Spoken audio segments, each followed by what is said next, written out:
He could have kept it. No one would have ever known. The wallet sat in his palm like a quiet temptation, stuffed with cash, cards, and a life he would never have. His daughter needed medicine. The rent was 3 weeks overdue, and Ethan Walker, a man who fixed broken machines for a living, stood in the rain making the only choice that would either save him or destroy him completely. This is the story of two people with nothing in common except the truth, and how that single thread pulled them both back from the edge of losing everything that mattered. If this story speaks to you, hit like and drop a comment with the city you're watching from. I want to see how far this story travels. Now stay with me, because this is only the beginning. The rain came in sideways that Tuesday morning, the kind that didn't announce itself with thunder or dramatic clouds, but simply arrived, cold, persistent, and indifferent to whatever anyone had planned for the day. Ethan Walker had planned to be gone by 7:15. He'd set 3 alarms. The first 2 he'd slept through, the third he'd silenced with the flat of his hand before it could wake Lily. She'd had a bad night, coughing in that dry, shallow way that made his chest tighten every time he heard it. And when she finally went quiet around 4 in the morning, he'd sat in the doorway of her room for another 20 minutes, just listening to her breathe. By the time he'd actually gotten up, showered in water that went cold halfway through, and found a clean enough shirt at the bottom of his laundry basket, it was nearly 8. He was already late. He grabbed his jacket from the hook by the door. A brown canvas thing, slightly too big across the shoulders, bought secondhand 2 winters ago. And checked on Lily one more time. She was still sleeping, her dark hair spread across the pillow, her face soft and untroubled in a way it never quite was when she was awake and asking questions he didn't have good answers to. She was 6 years old and already sharper than he was comfortable with. He left a note on the nightstand. "Morning, Bug. Cereal's in the cabinet, the blue box. Mrs. Okafor will come by at 9. Don't open the door for anyone else. Love, Dad." Mrs. Okafor was their neighbor, a retired school teacher in her 60s who watched Lily on the mornings Ethan had early jobs. He paid her when he could, which lately wasn't as often as he should have. She never said anything about it. That somehow made it worse. He took the stairs down from the 3rd floor. The elevator had been out of service for 6 weeks, which the building management seemed entirely unbothered by, and pushed through the front door into the rain. Pulaski Avenue was already grinding with morning traffic, the buses hissing at their stops, commuters hunched under umbrellas moving in tight, irritated streams on the sidewalk. Ethan turned up his collar and started walking toward the parking structure on Michigan where he kept his van. The van was a 2009 Chevy Express that he'd bought off a guy in Pilsen for $3,200 18 months ago. It needed a new serpentine belt. The passenger side window had to be cranked by hand because the electric motor had burned out, and the heater worked fine on high, but only on high, which made for uncomfortable driving in October and downright miserable driving in January. But it ran, and it was his, and it had his name on the side. Walker Repair and Maintenance, 773-408-2291, which was all he'd needed to start taking jobs. He did appliance work mostly. Washers, dryers, dishwashers, the occasional commercial refrigerator. He'd gotten into HVAC a little when a guy he knew needed coverage, and he'd done some generator repair out in the suburbs when the money got tight, which was increasingly always. He wasn't a licensed electrician or a plumber. He was a man who understood how mechanical things failed and could usually figure out how to make them work again. It was a skill he'd picked up working with his uncle through his early 20s, one he'd never expected to build a life around but had. He crossed the intersection at Michigan, stepping around a puddle that had swallowed most of the curb cut, and that's when he saw it. It was lying half against the concrete lip of the curb, partly sheltered by the bumper of a parked black Mercedes. A wallet, thick, dark brown leather, the kind that was stitched at the edges and monogrammed in small gold lettering. It looked new. It looked expensive. It was sitting in a thin stream of rainwater working its way toward the gutter. Ethan stopped. He looked around. At the commuters moving past, at the woman on her phone 20 feet ahead, at the delivery guy pulling a dolly across the intersection. No one was crouching down to look for something lost. No one was turning around. He leaned down and picked it up. The leather was heavy in a way cheap wallets weren't, and it stayed rigid when he turned it over. The monogram was VH in thin serif letters. He opened it, and the first thing he saw was cash, several bills in the front pocket, a mix of 50s and what looked like 200s. He didn't count it. He folded it shut immediately, the way you might close a door you'd accidentally opened into someone's private space. Behind the cash slots were cards, black credit cards, the kind with no numbers embossed on the front, an Illinois ID.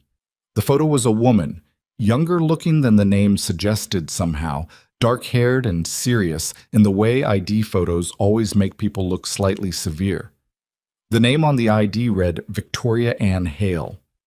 The address listed was a street in Lincoln Park he vaguely recognized as expensive.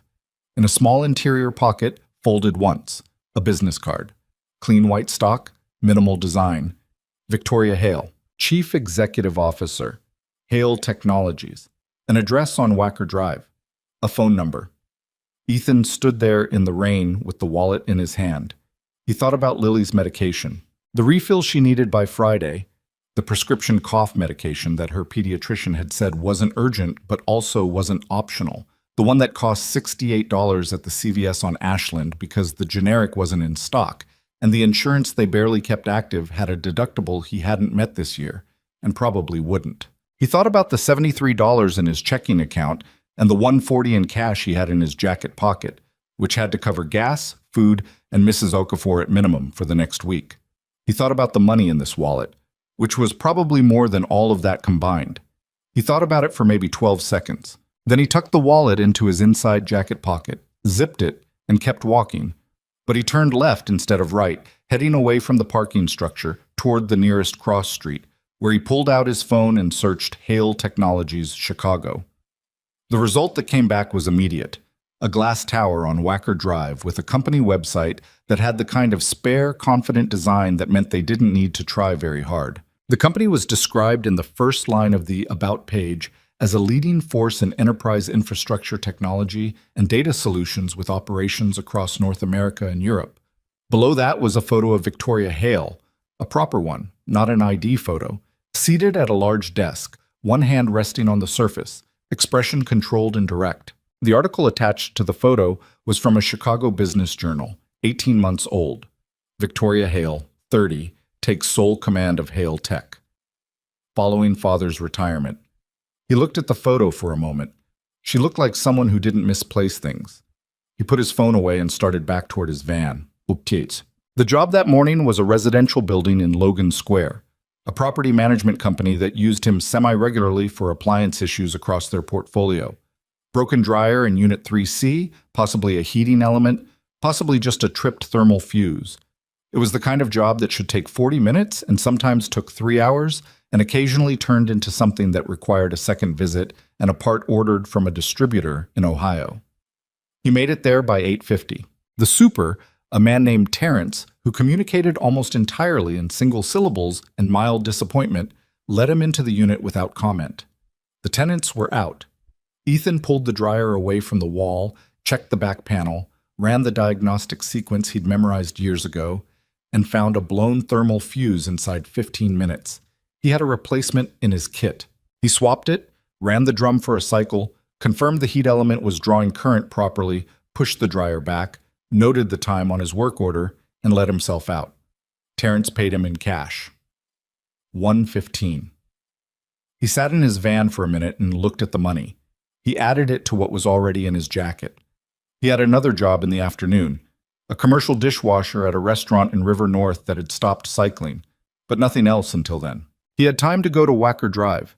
He told himself he was just going to drop it at the front desk, leave it with whoever handled lost property, get a receipt if they gave one, and leave. 5 minutes, 10 at most. He pulled into traffic.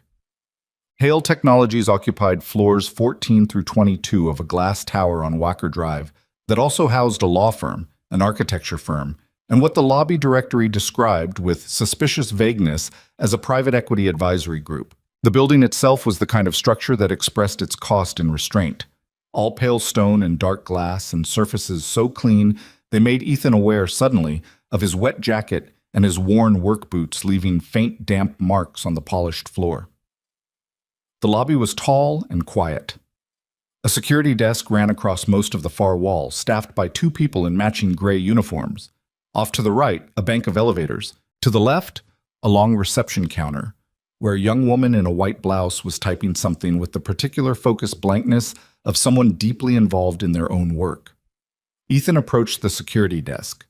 The guard closest to him, a heavy-set man in his 40s with a name tag reading D. Morrison, looked up with the practiced blankness of someone whose job involved looking at strangers all day without actually seeing them. "Help you?" "Yeah," Ethan said. "I found something this morning that belongs to someone in your building. A wallet. I'm looking to return it." Morrison's expression didn't shift much, but something in it recalibrated slightly. Not toward suspicion exactly, but toward a particular flavor of corporate-adjacent skepticism that Ethan recognized as the default setting of anyone who spent their days as a gatekeeper. "You found it where?"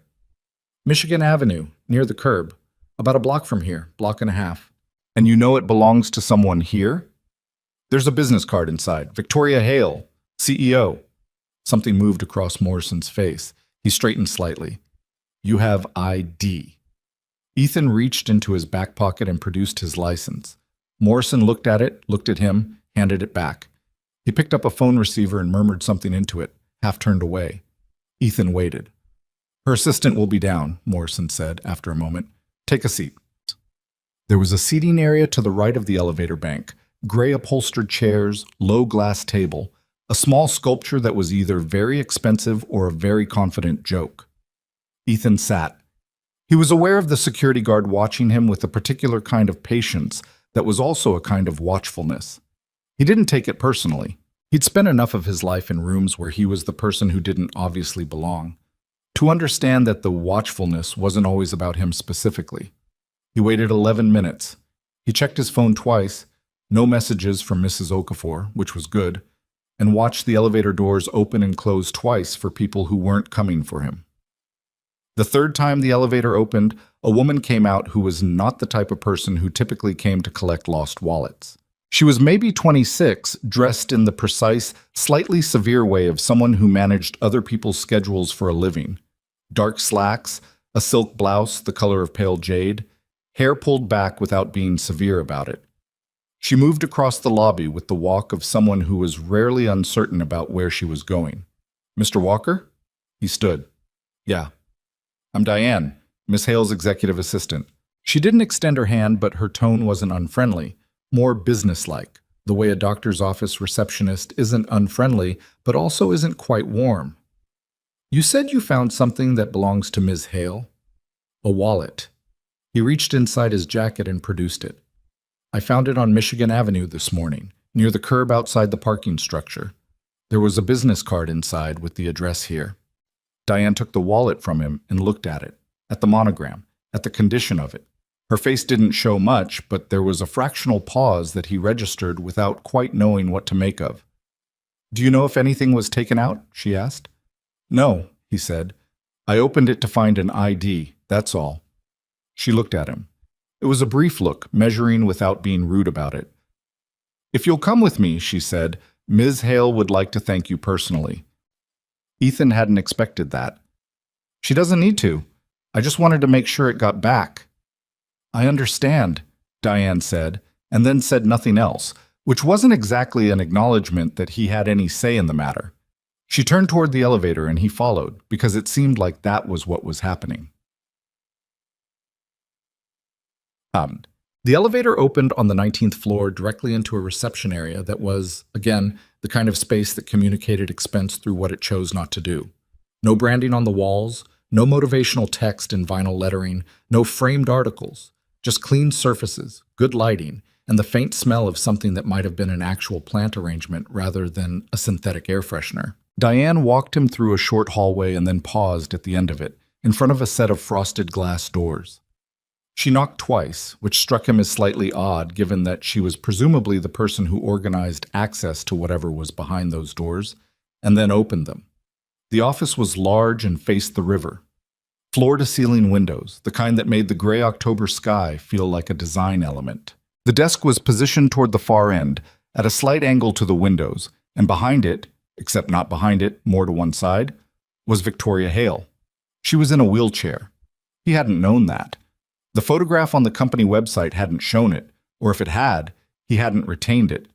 It recalibrated the moment in a way he couldn't immediately process, so he simply didn't, filed it somewhere peripheral and focused on the fact of her, which was significant enough on its own. She was younger looking in person than she'd seemed in the photo. The photo had dressed her in severity. The reality was more complicated. She was sharp-featured, dark-haired, with the kind of posture that came from deliberate effort and not natural ease. She was wearing a charcoal blazer over a black shirt, and she held herself in the chair with a stillness that was clearly practiced. Not the stillness of someone at rest, but the stillness of someone who had decided not to show movement as effort. She was watching him with dark eyes that were neither warm nor unfriendly, but extremely attentive. "Mr. Walker," she said. Her voice was even, precise, with the cadence of someone accustomed to being the person in the room whose sentences didn't trail off. "Ms. Hale, sit down, please." There were 2 chairs in front of the desk. He sat in the nearer one. Diane placed the wallet on the corner of the desk and took a position near the door that was slightly behind Ethan and slightly to his left, present but peripheral. Victoria Hale picked up the wallet and turned it over once, the way he'd turned it over on the street. She set it back down without opening it. "Diane tells me you found it near the parking structure on Michigan." "Just past the curb cut on the south side, yeah. It was next to a black Mercedes." She nodded once, unhurriedly. "And you came here directly?" "I had a job this morning. I came after." "A job?" "Appliance repair. Logan Square." She seemed to take note of that, though her expression didn't change. "You could have called," she said. Not accusatory, just observational, the way she might note a discrepancy in a report. "The card had an address," he said. "Seemed straightforward." A small silence. She was still watching him with that quality of attention that made him feel slightly observed without quite feeling examined. It was uncomfortable in a way that wasn't hostile, and he wasn't sure what to do with it. "Was anything missing?" she asked. "I didn't take anything, if that's what you're asking." "That's what I'm asking." "No," he said. "Nothing's missing." She held his gaze for a moment. "I believe you," she said, and the directness of it, not "thank you for being honest" or "that's reassuring," but simply "I believe you," stated plainly, was almost startling. "Okay," he said. "Can I ask you something?" He spread his hands slightly. "Sure." "Why did you come?" she said. "Not why did you return it? Why did you come here personally, instead of dropping it at the desk downstairs or calling, or leaving it with building security?" It was a good question. He hadn't really examined it. "I wanted to make sure it actually got to you," he said after a second. "Not just to your building." "Why does the distinction matter to you?" "I don't know," he said honestly. "It just seemed like the right thing wasn't leaving it with someone and hoping it made it the rest of the way." She was quiet for a moment. Then she said, "Most people would have kept it." "Maybe. The cash, at least." "Probably. But not you." He looked at her steadily. "No." She seemed to sit with that. Outside the windows, a barge was moving slowly down the river, orange and unhurried against the gray water. He noticed her eyes move to it briefly and come back. "How old is your daughter?" she said. He went very still. "Excuse me?" "You have a daughter," she said. Not a question.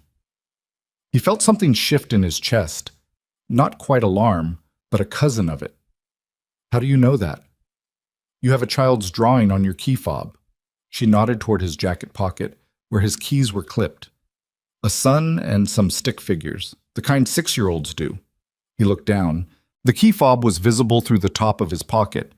A laminated card Lily had made him for Father's Day, which he'd had laminated at the FedEx store because she'd asked if he could keep it forever. He'd forgotten it was clipped there. "6," he said after a moment. "She's 6. What's her name?" "Why?" Victoria Hale didn't flinch at the directness. "I'm making conversation," she said. "Lily. That's a nice name." She said it without sentimentality, which somehow made it feel more sincere than if she'd cooed over it. He waited a beat.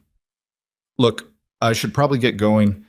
I've got another job this afternoon and I need to—" "Mr. Walker." She said it calmly, but it had a quality of interruption that wasn't rude so much as precise. "I'd like to offer you a reward." "You don't have to do that," I know I don't, she said. I want to. That's also not necessary. She studied him for a second. You're uncomfortable with it. A little, yeah. Why? Because I didn't return it expecting anything back, he said. It was just the right thing to do. Putting a price on it makes it feel like something else. She considered this with the same quiet attention she seemed to give everything.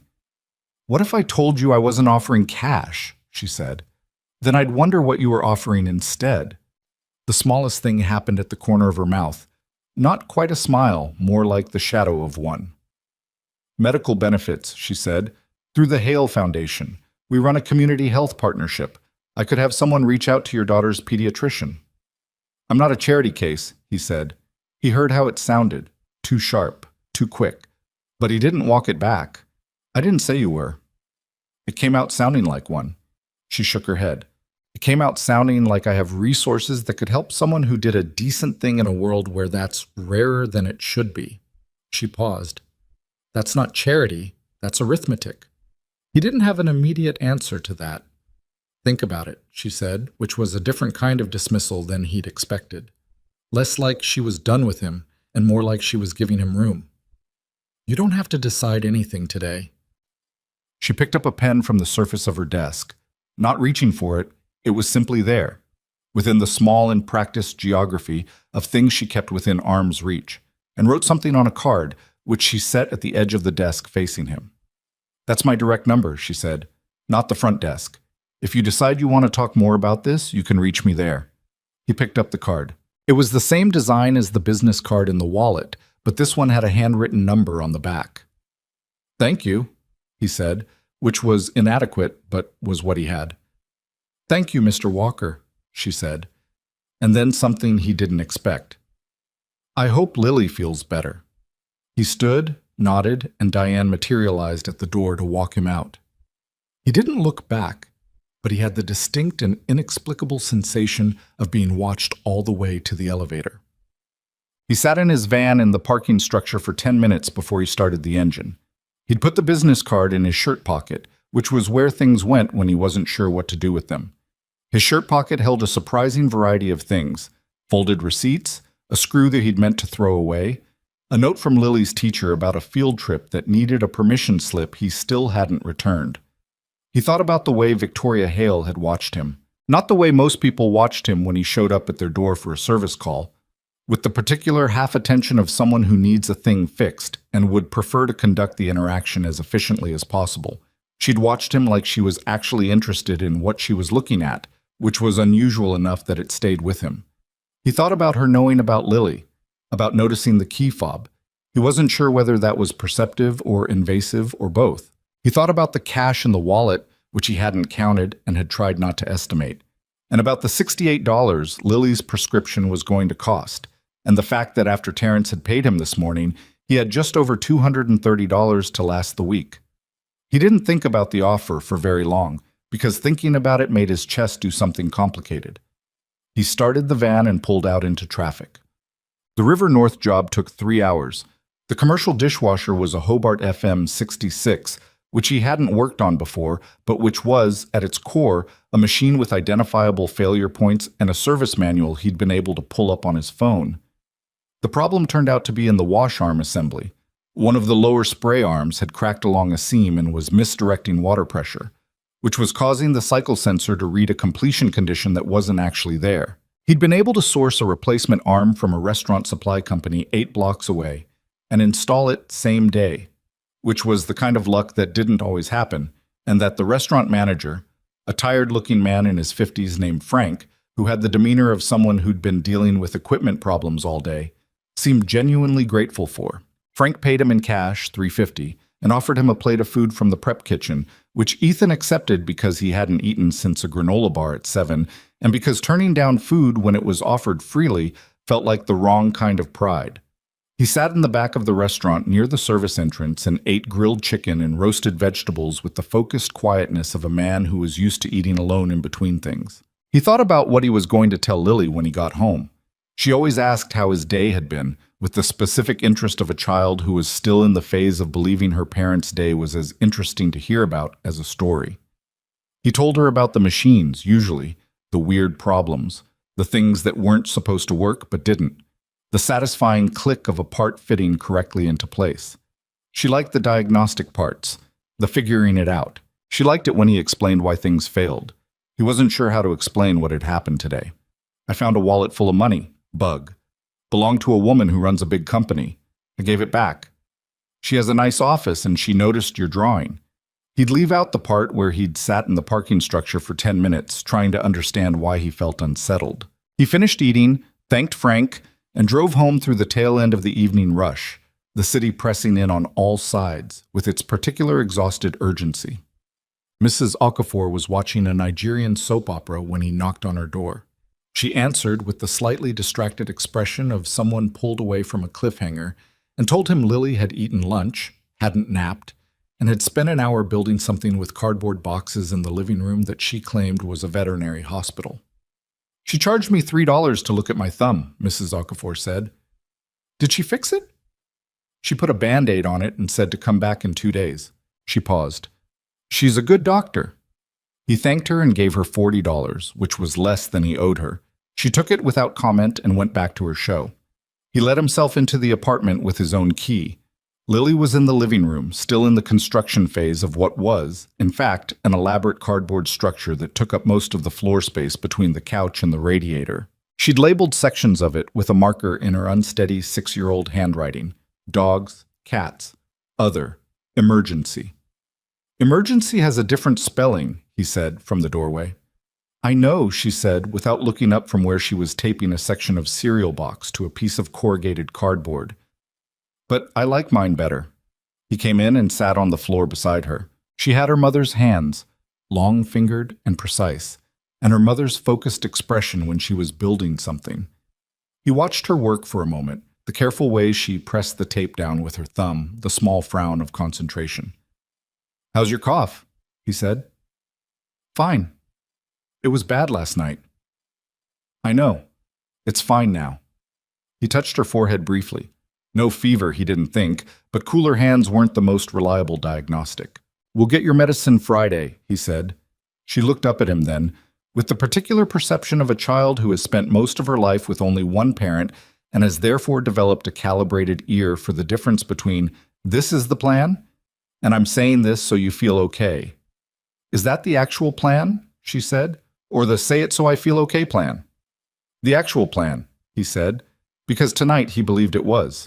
She studied him for another second with those dark eyes and then went back to her construction. Okay, she said, can you hand me the scissors? He handed her the scissors.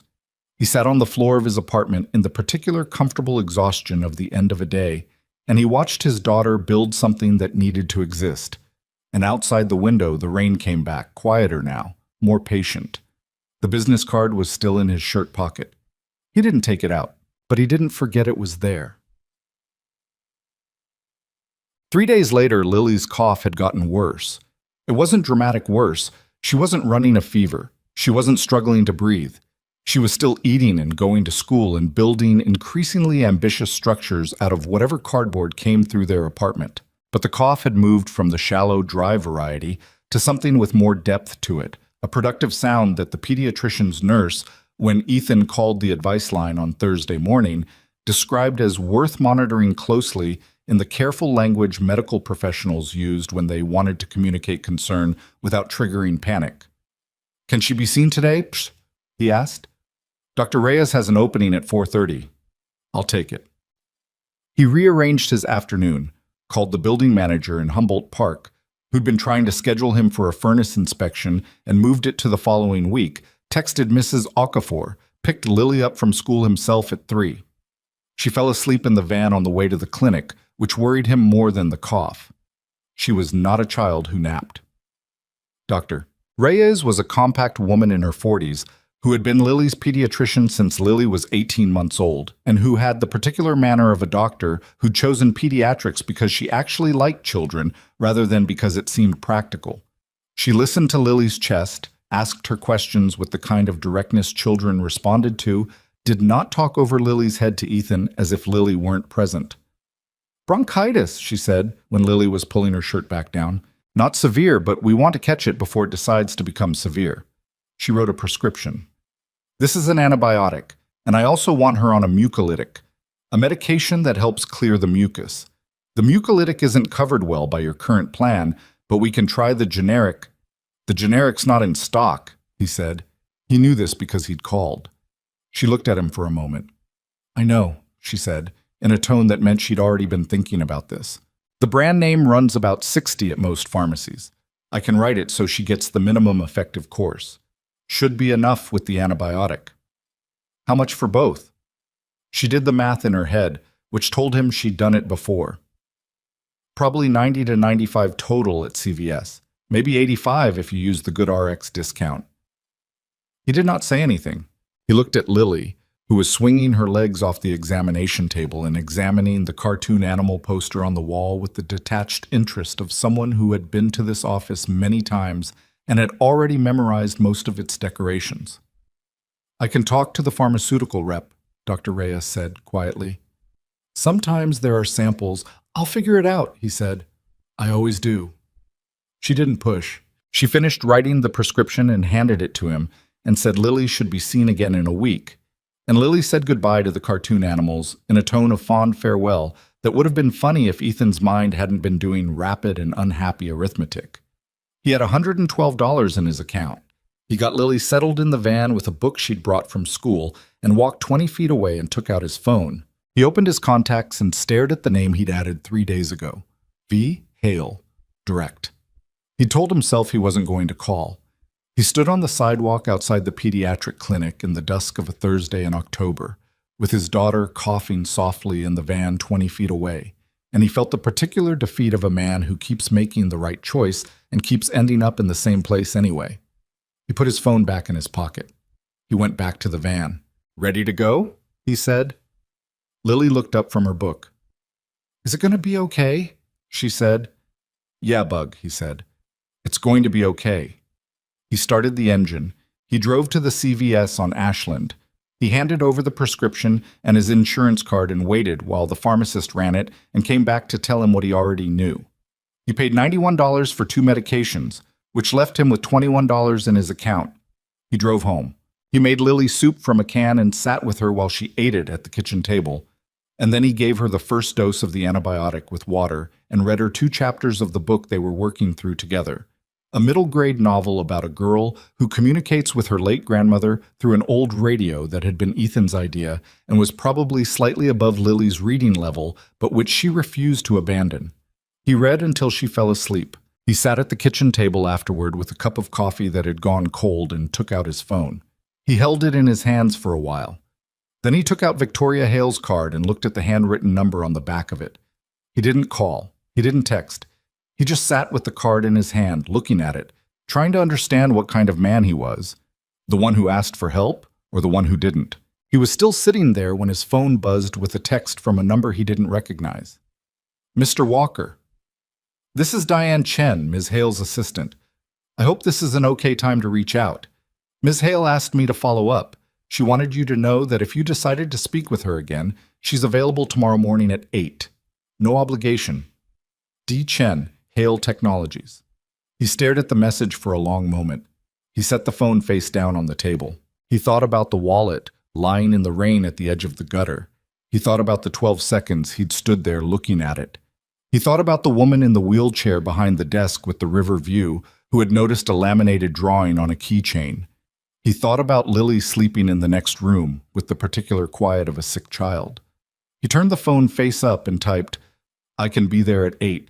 He put the phone down and finished his cold coffee and didn't let himself think too hard about what he'd just agreed to, because thinking too hard about things at 11:30 at night in an empty kitchen was rarely the kind of thinking that helped. He went to bed. Outside, the city did what cities did, kept moving, indifferent and alive, full of people carrying their particular weights through the dark. He was 12 minutes early, which was not intentional so much as a consequence of leaving the apartment at 7:15 because Lily had woken at 6 with a coughing fit that had taken 20 minutes to settle, and once she'd gone back to sleep and Mrs. Okafor had arrived and Ethan had made it to his van, he'd found himself driving through unusually thin Friday morning traffic that delivered him to Wacker Drive with time to spare. He sat in the parking structure across the street for 9 of those 12 minutes.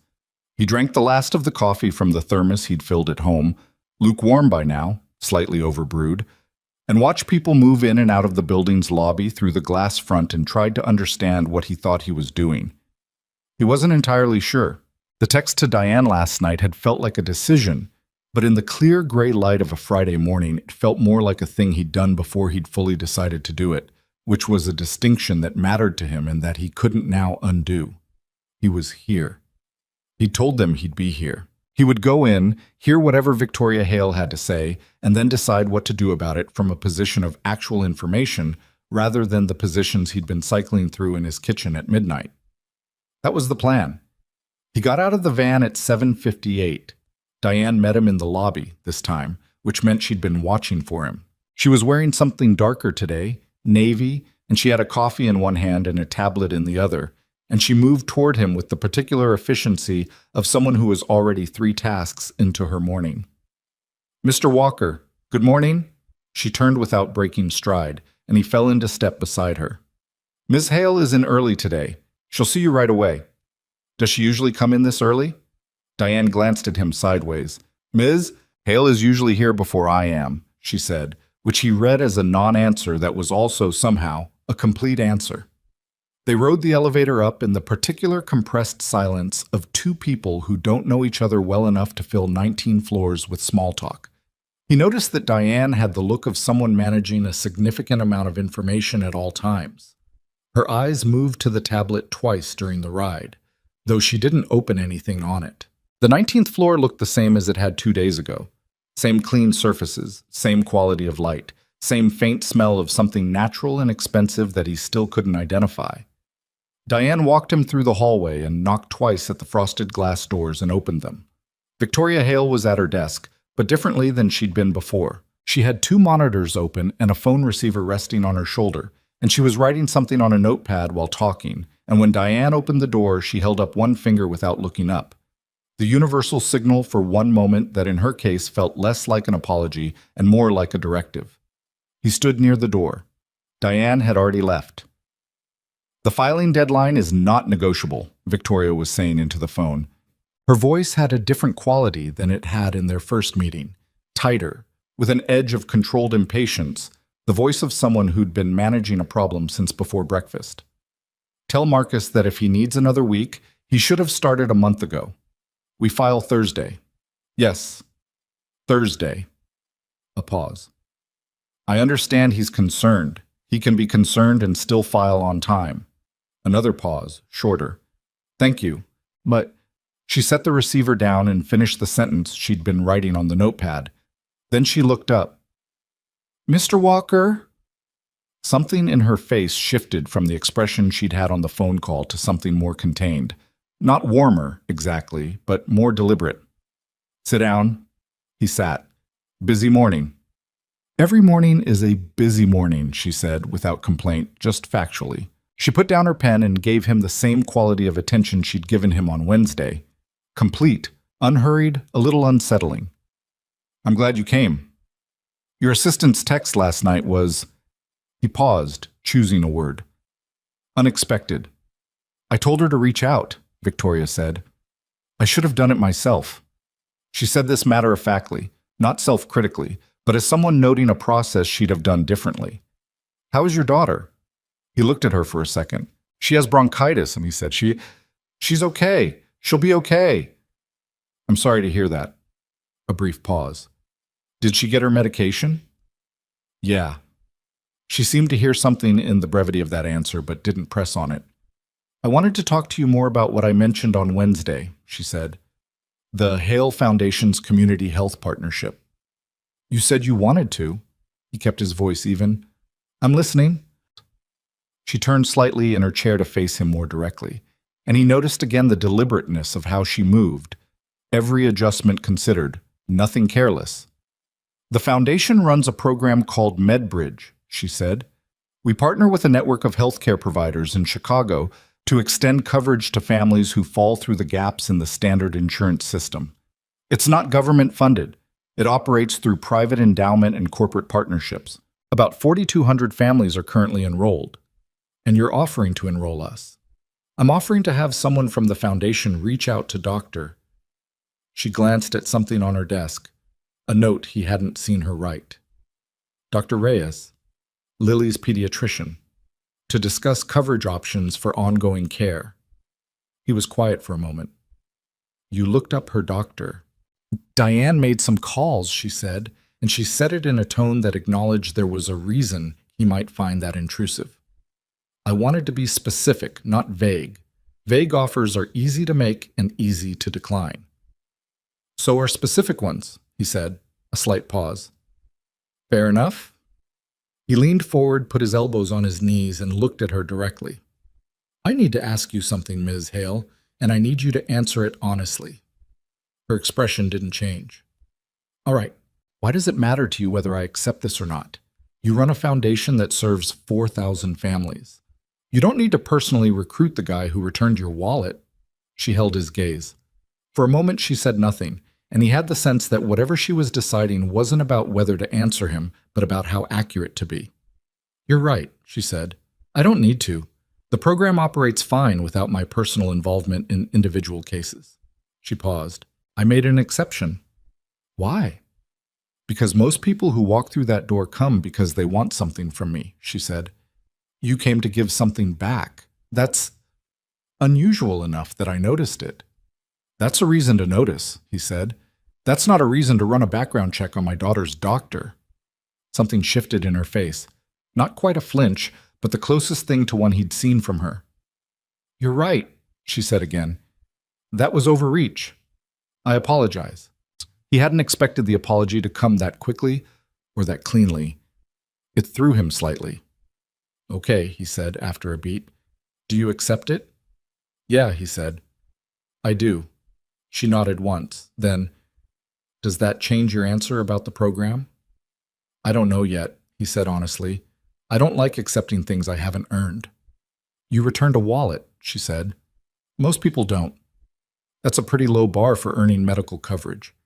You'd be surprised, she said quietly, how few people clear it. He sat back in his chair. He wasn't sure what to do with that.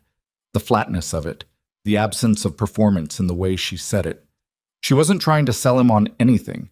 She was stating something she appeared to actually believe. And there was something about the absence of salesmanship that made it harder to deflect. Tell me more about the program, he said. Well, she talked for 20 minutes, which was, he had the sense, longer than she typically talked about anything in a single stretch. She wasn't the kind of person who elaborated for the sake of it. The information was specific and clearly informed by close familiarity. Coverage tiers, provider networks, how the enrollment process worked, what it covered, and what it didn't. She answered his questions without making him feel like the questions were inconvenient, which they sometimes were. He asked her about the financial eligibility criteria twice, from different angles, until he was sure he understood it, and she let him do that without impatience. There was a moment, somewhere around the 15-minute mark, when her phone rang. She looked at it, rejected the call without comment, and kept talking. He noted this without saying anything. If Lily were enrolled, he said, how would it work in practice, like day to day? Dr. Reyes would receive a notice that Lily is covered under MedBridge, Victoria said. Your copays would be handled through the foundation's billing system. For medications, there's a partnership with a pharmacy network. The prescriptions route through a different system, and the out-of-pocket costs drop significantly. How significantly? For most common medications, including antibiotics and respiratory treatments, usually under $10. He was quiet. $10. Instead of $91. He thought about the $21 left in his account, and the week still ahead, and didn't let his face do anything he didn't intend. Can I ask you something else? He said. You can ask me anything, she said, and the simplicity of it was almost disarming. How did you end up in the wheelchair? A very brief silence, not a hurt one, more like the silence of someone resetting. A car accident, she said. 2 years ago. I'm sorry. Thank you. Were you... He stopped. Never mind. That's not my business. It was a car accident, she said, and something in her tone had shifted. A fraction flatter, a fraction more careful. It was a wet road, and someone ran a light. I was in the passenger seat. The driver walked away. She paused. I didn't walk anywhere for about 8 months. She said it without self-pity and without the careful deflection of someone who'd gotten good at managing other people's discomfort around the subject. She said it the way she seemed to say most things, directly, without decoration. And you went back to running the company, he said. I went back to running the company, she confirmed, sooner than anyone recommended. Why? She considered the question. Because not running it was worse, she said. Sitting in a rehabilitation facility watching other people make decisions about a company my father built while I had nothing to do but think about the accident and the lawsuit and what I'd lost, that was worse than coming back too soon. She paused. I made that calculation, and I still think it was the right one, even though it probably set back my physical recovery by 4 months. Was your father okay with that? My father had retired 6 months before the accident, she said. The company was already mine. He supported my coming back. A small pause. He was worried. He's always worried. It's one of his primary functions. There was something almost fond in the way she said it. Not warm exactly, but the tone of someone who knew a person extremely well and had made their peace with their particular shape. He recognized it. He had the same tone when he talked about his uncle. How's your recovery now? He said. If you don't mind me asking. She looked at him steadily. I'm not going to walk again, she said. The spinal damage was in a section that doesn't regenerate. I've made some functional gains in my core, which affects how I can position myself and manage certain tasks. But the chair is permanent. She said it without the practiced calm of someone delivering a line they've rehearsed. She said it the way she might tell him the weather outside. That's a hard thing, he said. It is, she said. Not it was, but it is. Present tense. He appreciated the accuracy. He sat with that for a moment. He realized he'd been in this office for almost half an hour, and whatever he'd expected this meeting to be, a brief exchange, a clear decision, an exit, it had become something else. She was easier to talk to than he'd expected, which was not the same as easy to trust. I'll think about the program, he said. For Lily. Take whatever time you need. If I decide yes, what does that actually require from me? Like, is there paperwork, an application? There's an intake form, she said. Diane can walk you through it. It's not complicated. A pause. There's no commitment on your end. Medbridge isn't a contract. He nodded slowly. He picked up his jacket from the chair back, then he stopped. Can I ask you something else? One more thing. Go ahead. The accident, he said carefully. The person who ran the light. What happened to them? A silence. Longer this time. She looked at him with an expression he couldn't easily read, which was different from the expressions he hadn't been able to read before. Those had been controlled, opaque. This one was something she was genuinely working through. There was a settlement, she said. Civil case. The insurance companies handled most of it. A pause. He was 23 years old. He had a clean record. He was on his way to work. It was 6 a.m. She stopped. I don't think about him much. I tried not to. I'm not sure that was the right call either. You settled without going to court? My attorney recommended it. Faster resolution, less exposure, guaranteed outcome. She looked at her hands, which were resting flat on the desk surface. My father disagreed. He wanted to take it to trial. A long pause. I still don't know who was right. He stood, jacket in hand. I'm sorry about the accident, he said. I know I already said that. I mean it. I know you do, she said, which was not a reassurance so much as a statement of fact, and it landed that way. He was almost at the door when she spoke again. Mr. Walker. He turned. Lily's prescription from yesterday, she said. The antibiotic and the mucolytic. If you give Diane the receipt on your way out, the foundation can reimburse you. That falls under emergency coverage for families in the intake queue. He looked at her for a long moment. I haven't filled out an intake form. I know, she said. That's why I said intake queue, not enrolled members. He felt something tighten in his chest. Not anger, closer to the complicated feeling of having someone see something about your situation that you've been working to keep invisible. That's $91, he said. I know. You don't know that. Doctor, Reyes's office confirmed the prescriptions yesterday when Diane called, she said. And I know what those medications cost at the CVS on Ashland with your insurance plan. The tightness sharpened. You looked up my insurance. A pause. I had it looked up, she said. Yes. He stood very still. That's a significant overstep, Ms. Hale. I know that. That's not something you just... He stopped. He was aware of his voice having gotten harder and was working to keep it level. You don't get to run a background check on my finances because you feel like being helpful. You're right, she said, and her voice hadn't changed at all. Not defensive, not appeasing, just even. I overstepped. I'm aware of it. Then why did you do it? A beat.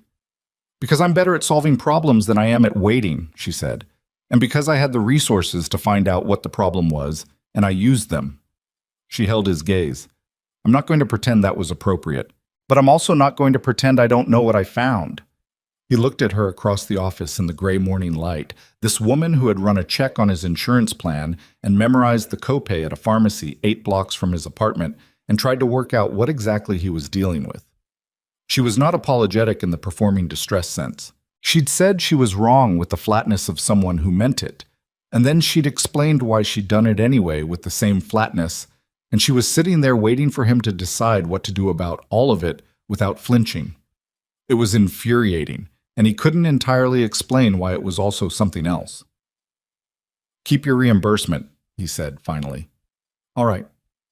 I'm going to think about the program, for Lily. Not for me, for her, because she needs consistent coverage, and I can't always guarantee that. I understand. But I'm going to need you to not run checks on me, he said. Whatever I tell you, that's what you know. Nothing else. She met his eyes. Agreed, she said. I mean that. He wasn't completely sure he believed it, but he nodded and turned and let himself out of the office, and Diane was in the hallway as if she'd known exactly when the conversation would end, which she probably had.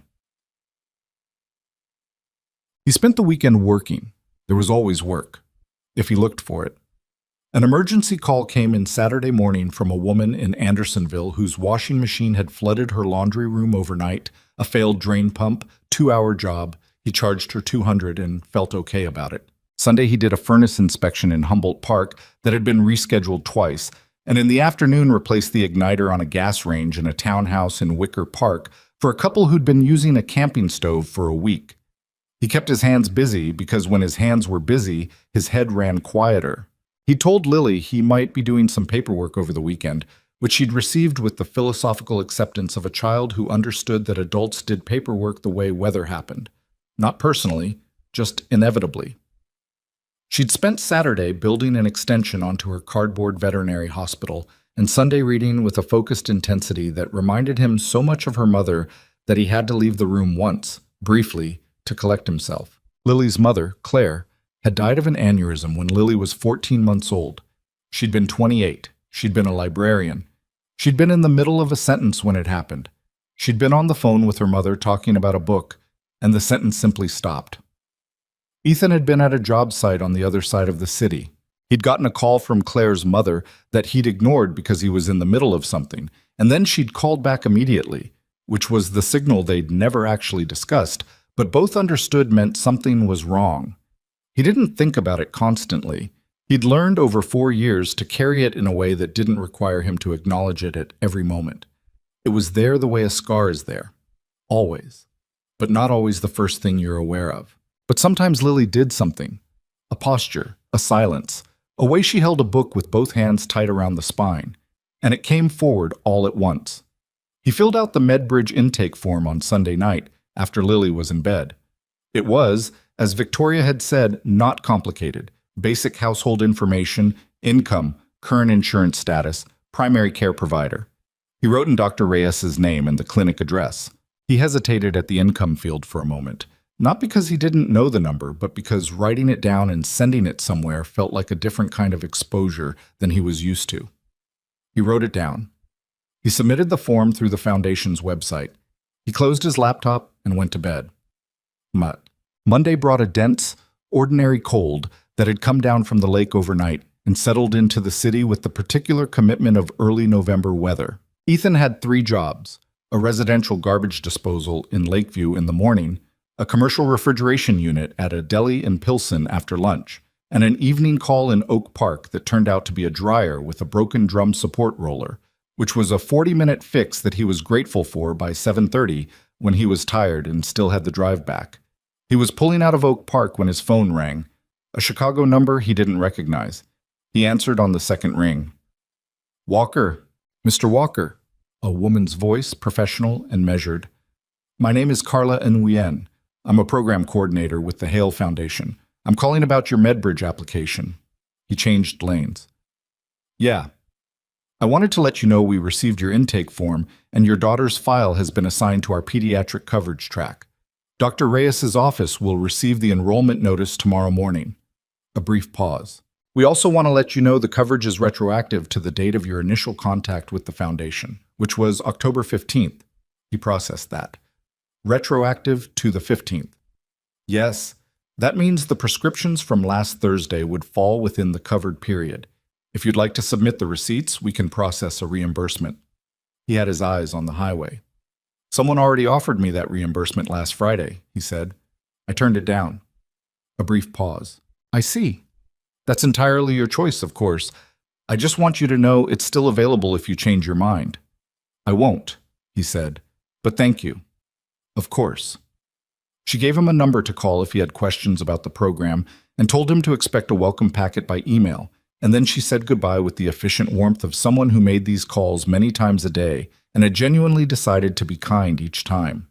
He set the phone on the passenger seat and drove. He thought about Victoria Hale sitting in her office at 7 in the morning, running a phone meeting about filing deadlines while simultaneously managing whatever quiet machinery had produced this call. He thought about the word retroactive and what it implied about when the decision had been made. He thought about the fact that she'd made the decision and then sent the form through the ordinary foundation intake process rather than calling him directly. The reimbursement offer she'd made Friday, the one he'd refused, hadn't appeared in this call. It was as if it had been set aside without fanfare. He wasn't sure what to do with that. He wasn't sure what to do with any of this, actually. With the woman in the 19th floor office who ran checks on his insurance and then apologized for it without visible distress, and then quietly arranged the things she'd offered through a channel that felt, somehow, less like charity than like administration. He took the exit toward Pulaski and drove home through streets that were wet and reflective with the cold. On Wednesday morning, he had no jobs until noon. He'd spent the early part of the morning doing the kind of maintenance work the van regularly required. He'd noticed a slight vibration in the steering at highway speeds, which usually meant a wheel weight had come off somewhere, and he had a jack and the basic equipment to check all 4 tires himself in the alley behind his building, rather than paying $40 at a shop. He found the problem on the front driver's side, a missing weight, drove to the parts shop on Western, got a new set installed, and was back by 10. He was on his second cup of coffee when his phone buzzed with a text from Victoria Hale's number. "Are you available Thursday morning? VH." He looked at the text for a moment. He typed, "For what?" A minute passed. Then, "I'd like to talk to you about something, not related to the foundation." He typed, "What's it related to?" Another minute. "A job, if you're interested." He sat at his kitchen table in the mid-morning quiet. Lily was at school, the apartment was still, and read the text twice. Then he typed, "I'll be there at 8. He put the phone down and finished his coffee. Through the kitchen window, the sky had gone white with the particular flat brightness of a November morning that wasn't committing to anything. Not sunshine, not clouds, just a diffuse and non-committal light that made the city look like a photograph of itself. He watched a pigeon land on the fire escape across the alley, look around with the optimistic vacancy of pigeons everywhere, and leave again. He thought about Thursday. He thought about the fact that he'd now agreed to see Victoria Hale 3 times in 8 days, which was more times than he'd seen most people he'd consider something like a friend. He wasn't sure what that meant. He wasn't sure it meant anything yet. But there was something about her that he kept returning to. Not her resources, not the program, not even the frankness with which she'd acknowledged overstepping. It was something smaller. It was the way she'd said, "I believe you" on the first day, with no performance in it. The way she'd talked about the accident, the settlement, the 23-year-old who'd run the light, with honesty that didn't seem designed to make him feel anything specific, just to be accurate. He was a man who fixed things for a living. He'd learned to read machines by understanding where they were under stress, where the wear was showing, where the heat was concentrated, which moving part was working harder than it should to compensate for something else that had failed. He didn't know if that understanding transferred to people, but he had the sense, sitting in his kitchen with his coffee gone cold again, that Victoria Hale was working harder than she appeared. And he didn't know yet whether that was his business. He picked up his phone and texted Mrs. Okafor about Thursday morning. She replied with a thumbs up. He rinsed his coffee cup, got his jacket, and went to check on the van steering on the highway, which turned out to be fine. Thursday arrived the way most of November arrived, without ceremony, the sky a flat and noncommittal gray that made it hard to tell what time it was from inside. Ethan got Lily ready for school with the practiced efficiency of a man who'd been doing the morning routine alone for 4 years. Breakfast, medication. She was on day 5 of the antibiotic, and the cough had already eased to something manageable, a shallow occasional thing rather than the deep productive sound that had worried him last week. Backpack check, coat, the argument about whether she needed a hat that he won, and she conceded with the particular grace of a 6-year-old who has decided to lose this one. Mrs. Okafor arrived at 7:40. He kissed Lily on top of her head, told her to have a good day, and was in the van by 7:50. He thought about the text on the drive over. A job. If you're interested. He turned it over enough times in the past 2 days that the words had started to feel worn smooth, the way a stone does when you carry it in your pocket. He didn't know what kind of job a CEO offered a machine repair technician, and he'd resisted looking it up or thinking too hard about it because he had a tendency, when he overthought things, to talk himself out of them before he'd given them a fair hearing. He parked in the same structure on Wacker. He was 3 minutes early. He went in. Diane was at the reception desk on 19 when he came off the elevator, which was new. Usually she emerged from somewhere deeper in the office. She had his visitor badge ready. Small change, but it registered. "Good morning, Mr. Walker." She handed him the badge. "She's ready for you." "You don't need to knock this time?" Something crossed Diane's face that was almost a smile. "She said to send you straight back." He walked the hallway alone and pushed open the frosted glass doors. Victoria was at the desk, but not working. She was angled toward the window, the river visible below in its November gray-green, and she turned when he came in with the unhurried deliberateness that was simply how she moved. She was wearing a dark red blazer today over a black shirt, and she looked, he thought, like someone who had slept better than usual or worse than usual, and it was impossible to tell which. "Mr. Walker." "Miss Hale." He sat in the same chair. It was already pulled to the right angle. He wasn't sure if Diane did that or if it had just stayed where he'd left it. "Thank you for coming," she said. "You mentioned a job." "I did." She didn't go straight to it. She set her hands flat on the desk surface in the way he'd noticed before, so not fidgeting, just a stillness she imposed on herself. "Before I get to that, I want to ask how Lily is doing." "Better," he said. "The antibiotic is working. The foundation's coverage came through. Doctor. Ray has called me Tuesday to confirm the enrollment." "Good." She said it simply, without taking credit for it. "I'm glad." A brief silence. Outside, a tug pushed through the river traffic with dogged patience. He waited. "The job," she said. "I want to be straightforward with you about what it is and where it comes from, because I think if I'm not straightforward, you'll sense that and it'll go badly." She paused. "I'm also going to tell you something that I probably should have told you before now, and I want you to hear the whole thing before you respond." He looked at her steadily. "Okay." She met his eyes. "The wallet wasn't lost," she said. The room didn't change. The river kept moving. He kept his face where it was and said nothing, because nothing came immediately. "I placed it there," she said. "It was a test, deliberate, controlled, and targeted. I had a list of 12 names, people who'd come to my attention through various channels as individuals with financial pressure and proximity to the building. Your name was on the list because you do maintenance work for 2 of our building's management vendors. My security team identified the location and time you'd most likely pass by. The wallet was placed by one of my staff.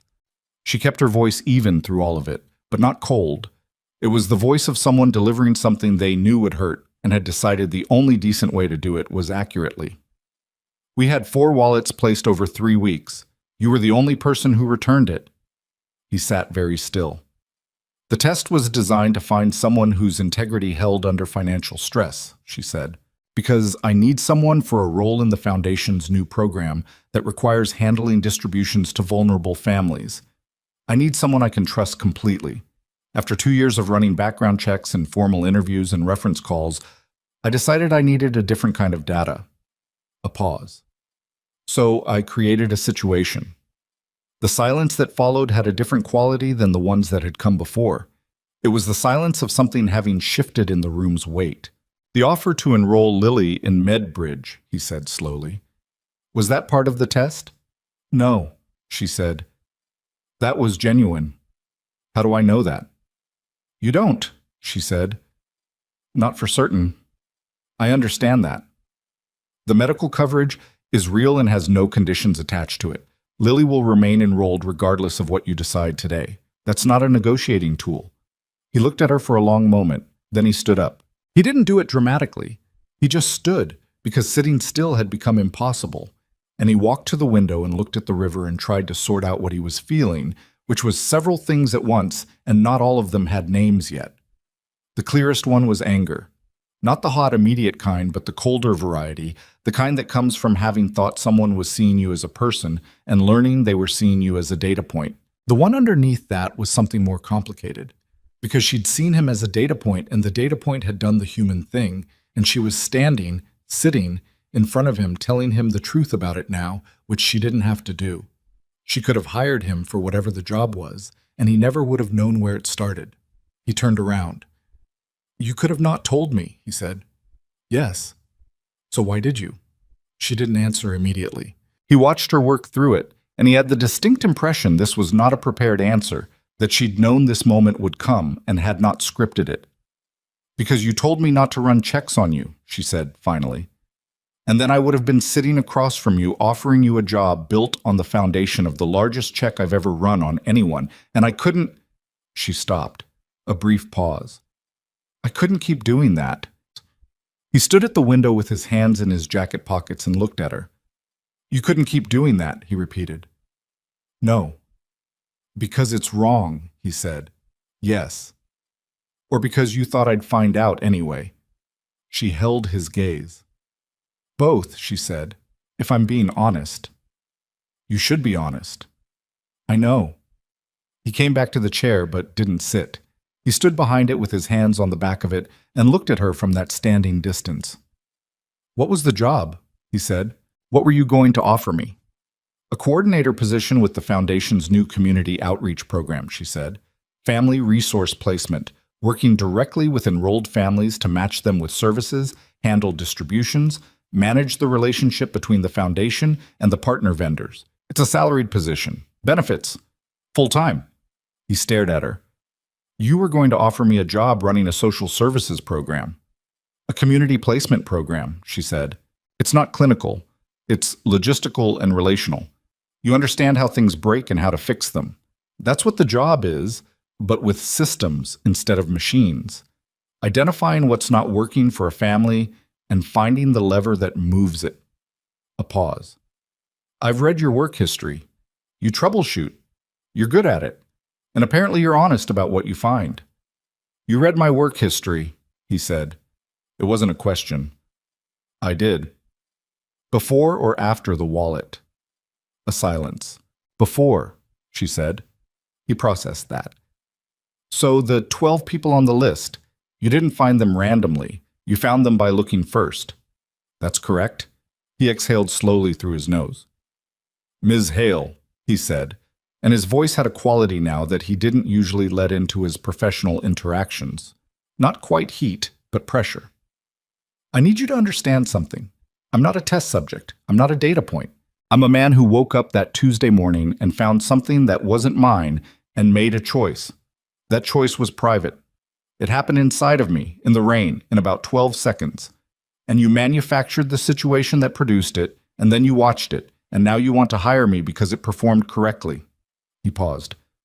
Do you understand why that feels like having something taken from you? She was very still.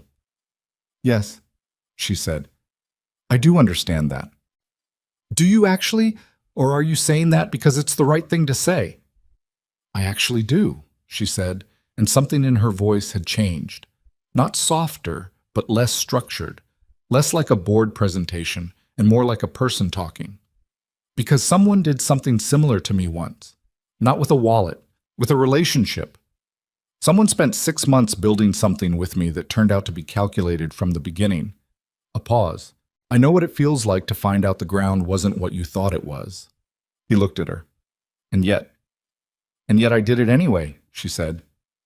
I know. I've spent the last 2 days trying to construct an argument for why what I did is categorically different from what was done to me, and I haven't been able to make one that holds.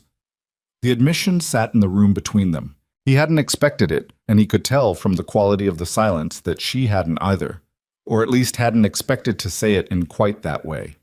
He sat down, not because he was done being angry, but because standing over the conversation felt like a performance, and he was tired of performing things. Who did that to you? He said. The person with the relationship. She looked at him with a brief expression that was somewhere between surprised and guarded. That's a personal question? You just told me you manufactured a situation to test my character, he said. I think I've earned a personal question. The corner of her mouth moved, that almost smile again, the shadow of it. Fair, she said.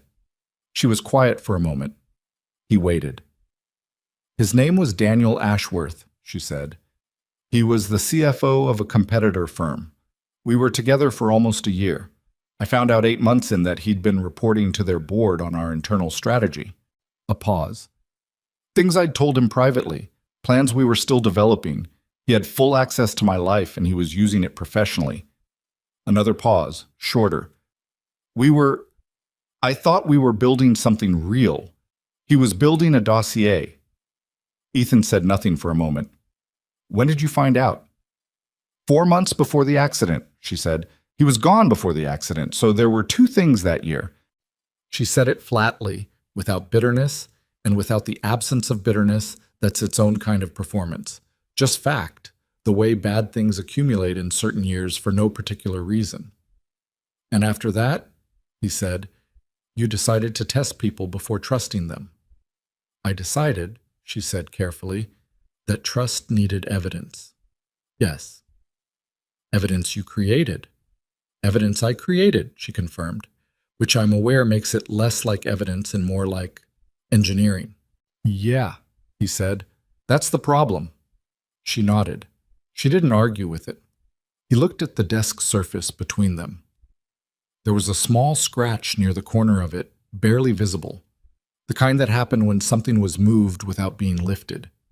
He noticed things like that, the wear in objects, the places where use had marked something. He'd always noticed things like that. The other 3 people, he said, the other wallets. What about them? What happened to them? Did they keep the money? She was quiet for a second. 2 kept the cash and left the wallet. 1 tried to use the credit card before returning the wallet to a police station. He absorbed this. And you crossed them off the list. Yes. Did any of them need the money as badly as I did? A pause. I don't know, she said. Probably. But you tested them anyway and crossed them off when they failed a test they didn't know they were taking. She held his gaze. Yes. That bother you? It bothers me more now than it did when I designed the test, she said, and the honesty of that, the acknowledgement that his presence had changed how she saw it, was the first thing she'd said that felt fully unguarded. He leaned back in the chair. He looked at the ceiling, which was clean and high, and had a small light fixture in the far corner that was positioned slightly off-center, which he found for some reason reassuring. Nothing in this room was actually perfect. The job, he said. Tell me the actual salary. A beat. 62,000 to start, she said, with a performance review at 6 months. The position maxes out at 82 over 3 years. He kept his eyes on the ceiling. 62,000 was more than he'd made in any single year of his life. It was more than double what he'd made last year. He didn't let himself feel that fully yet because feeling it would compromise his ability to think clearly about it, and he needed to think clearly. Benefits, he said. Full medical, dental, vision, pension contribution starting at year 1. 4 weeks PTO. Reporting to you? To the foundation director, Marcus Webb. I'm on the foundation board, but I'm not in the day-to-day chain. Why not? Because the foundation operates independently of the company, she said, by design. It keeps the mission clean. He brought his gaze back down from the ceiling and looked at her. And what happens to our... whatever this is, he said. If I take the job, what happens to this? She looked at him without blinking. What do you mean by this? These conversations, he said. Whatever it is we've been doing for the past week and a half. You watching me trying to figure out what you want. If I'm working for your foundation, what is this? She was quiet for a long moment. I don't know, she said, and it sounded like the truest thing she'd said in the meeting. That's honest. I'm trying to be. You weren't before. No, she said. I wasn't. He looked at her. She looked back. Outside the windows, the river was doing what the river did, moving constantly, going somewhere, indifferent to what was being decided in the offices above it. I need to think about it, he said. Of course. The job and the other thing, I need to think about both. She nodded. Take whatever time you need. A week, he said. I'll have an answer in a week. All right. He stood. He picked up his jacket from the chair back and held it in his hands for a moment. The person who placed the wallet, he said. The staff member. Yes? Did they watch? Were they watching when I picked it up? A pause. Yes, she said.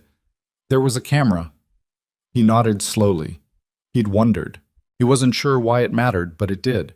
The image of himself standing in the rain, making what he'd thought was a private choice, being observed from somewhere he couldn't see. It had the particular sting of a thing you can't undo. I want to say something, he said, and I want you to let me finish before you respond. She waited. I'm not angry about the test because I failed to pass it, he said. I didn't fail. I made the choice I would have made regardless of who was watching, and that's not something you can take from me. He paused. What I'm angry about is that you took a moment that was mine, a private moral decision that had nothing to do with you, and you claimed it. You used it, and now I'm sitting here trying to figure out whether a job offer is genuine or whether it's the next part of the experiment. He stopped. That's what I mean about taking something. She didn't speak immediately. When she did, her voice was careful in a different way than it had been before.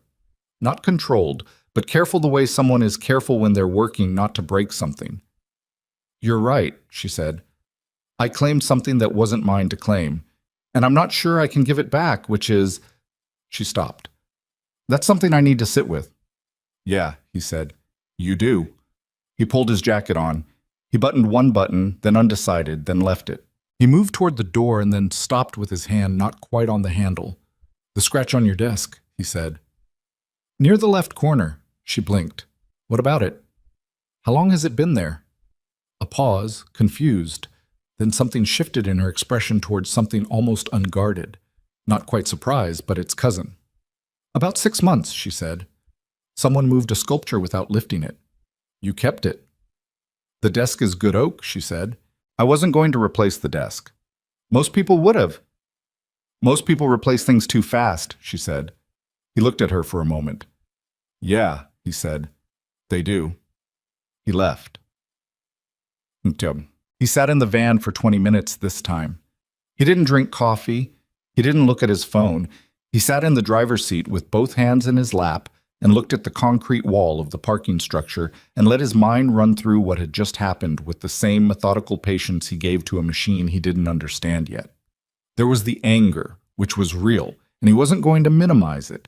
She had engineered a situation to extract data about him. She had done this with a coldness that was, in its way, more unsettling than cruelty.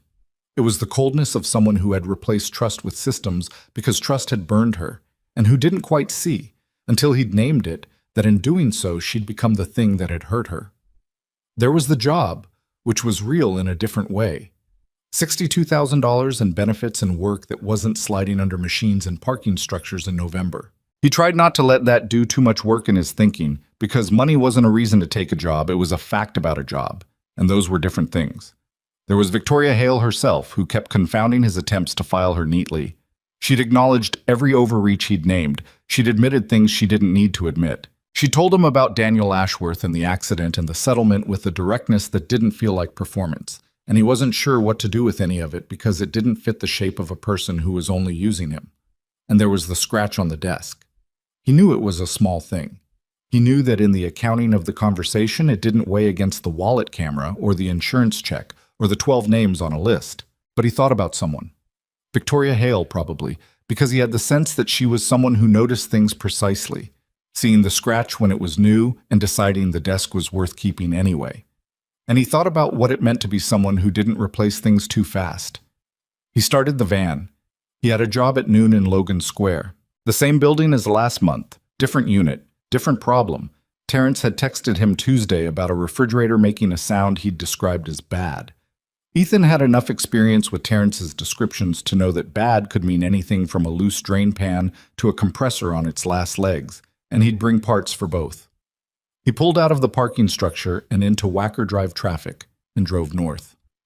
He didn't tell anyone what had happened. There wasn't really anyone to tell. His uncle Roy was in Milwaukee, and they talked maybe once a month. A comfortable, uncomplicated relationship built mostly on sports updates and the occasional question about a job Ethan couldn't figure out on his own. His friends from before. The people who'd existed in the couple years when he and Claire had a social life, who'd come to the funeral and called for a few months after, had drifted with the particular inevitability of loss, not through cruelty, but through the natural attrition of lives that didn't share the same daily weight. He'd never had the bandwidth to rebuild that.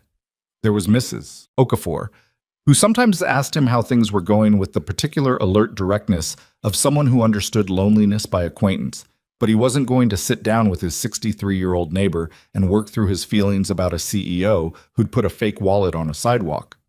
So he turned it over privately, the way he turned over most things. He fixed the refrigerator in Terrence's building, compressor relay, not the compressor itself, which was a lucky break for the tenant and a moderately profitable 2 hours for Ethan. He picked Lily up from school and they stopped at the park, even though it was cold, because she'd asked and because he had nowhere to be, and because watching her navigate the climbing structure with the focused determination she brought to everything physical was one of the few things that reliably cleared his head. She sat next to him on the bench afterward, cheeks red from the cold, and leaned against his arm. Dad. Yeah. If someone did something wrong to you but then said sorry, does that make it okay? He looked at her sideways.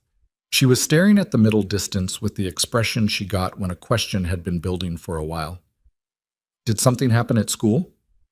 Maya took my eraser and said she didn't, but I saw her. Then at lunch she said sorry. Did she give it back? No, she lost it. He thought about that. Did she mean the sorry? Lily considered this seriously.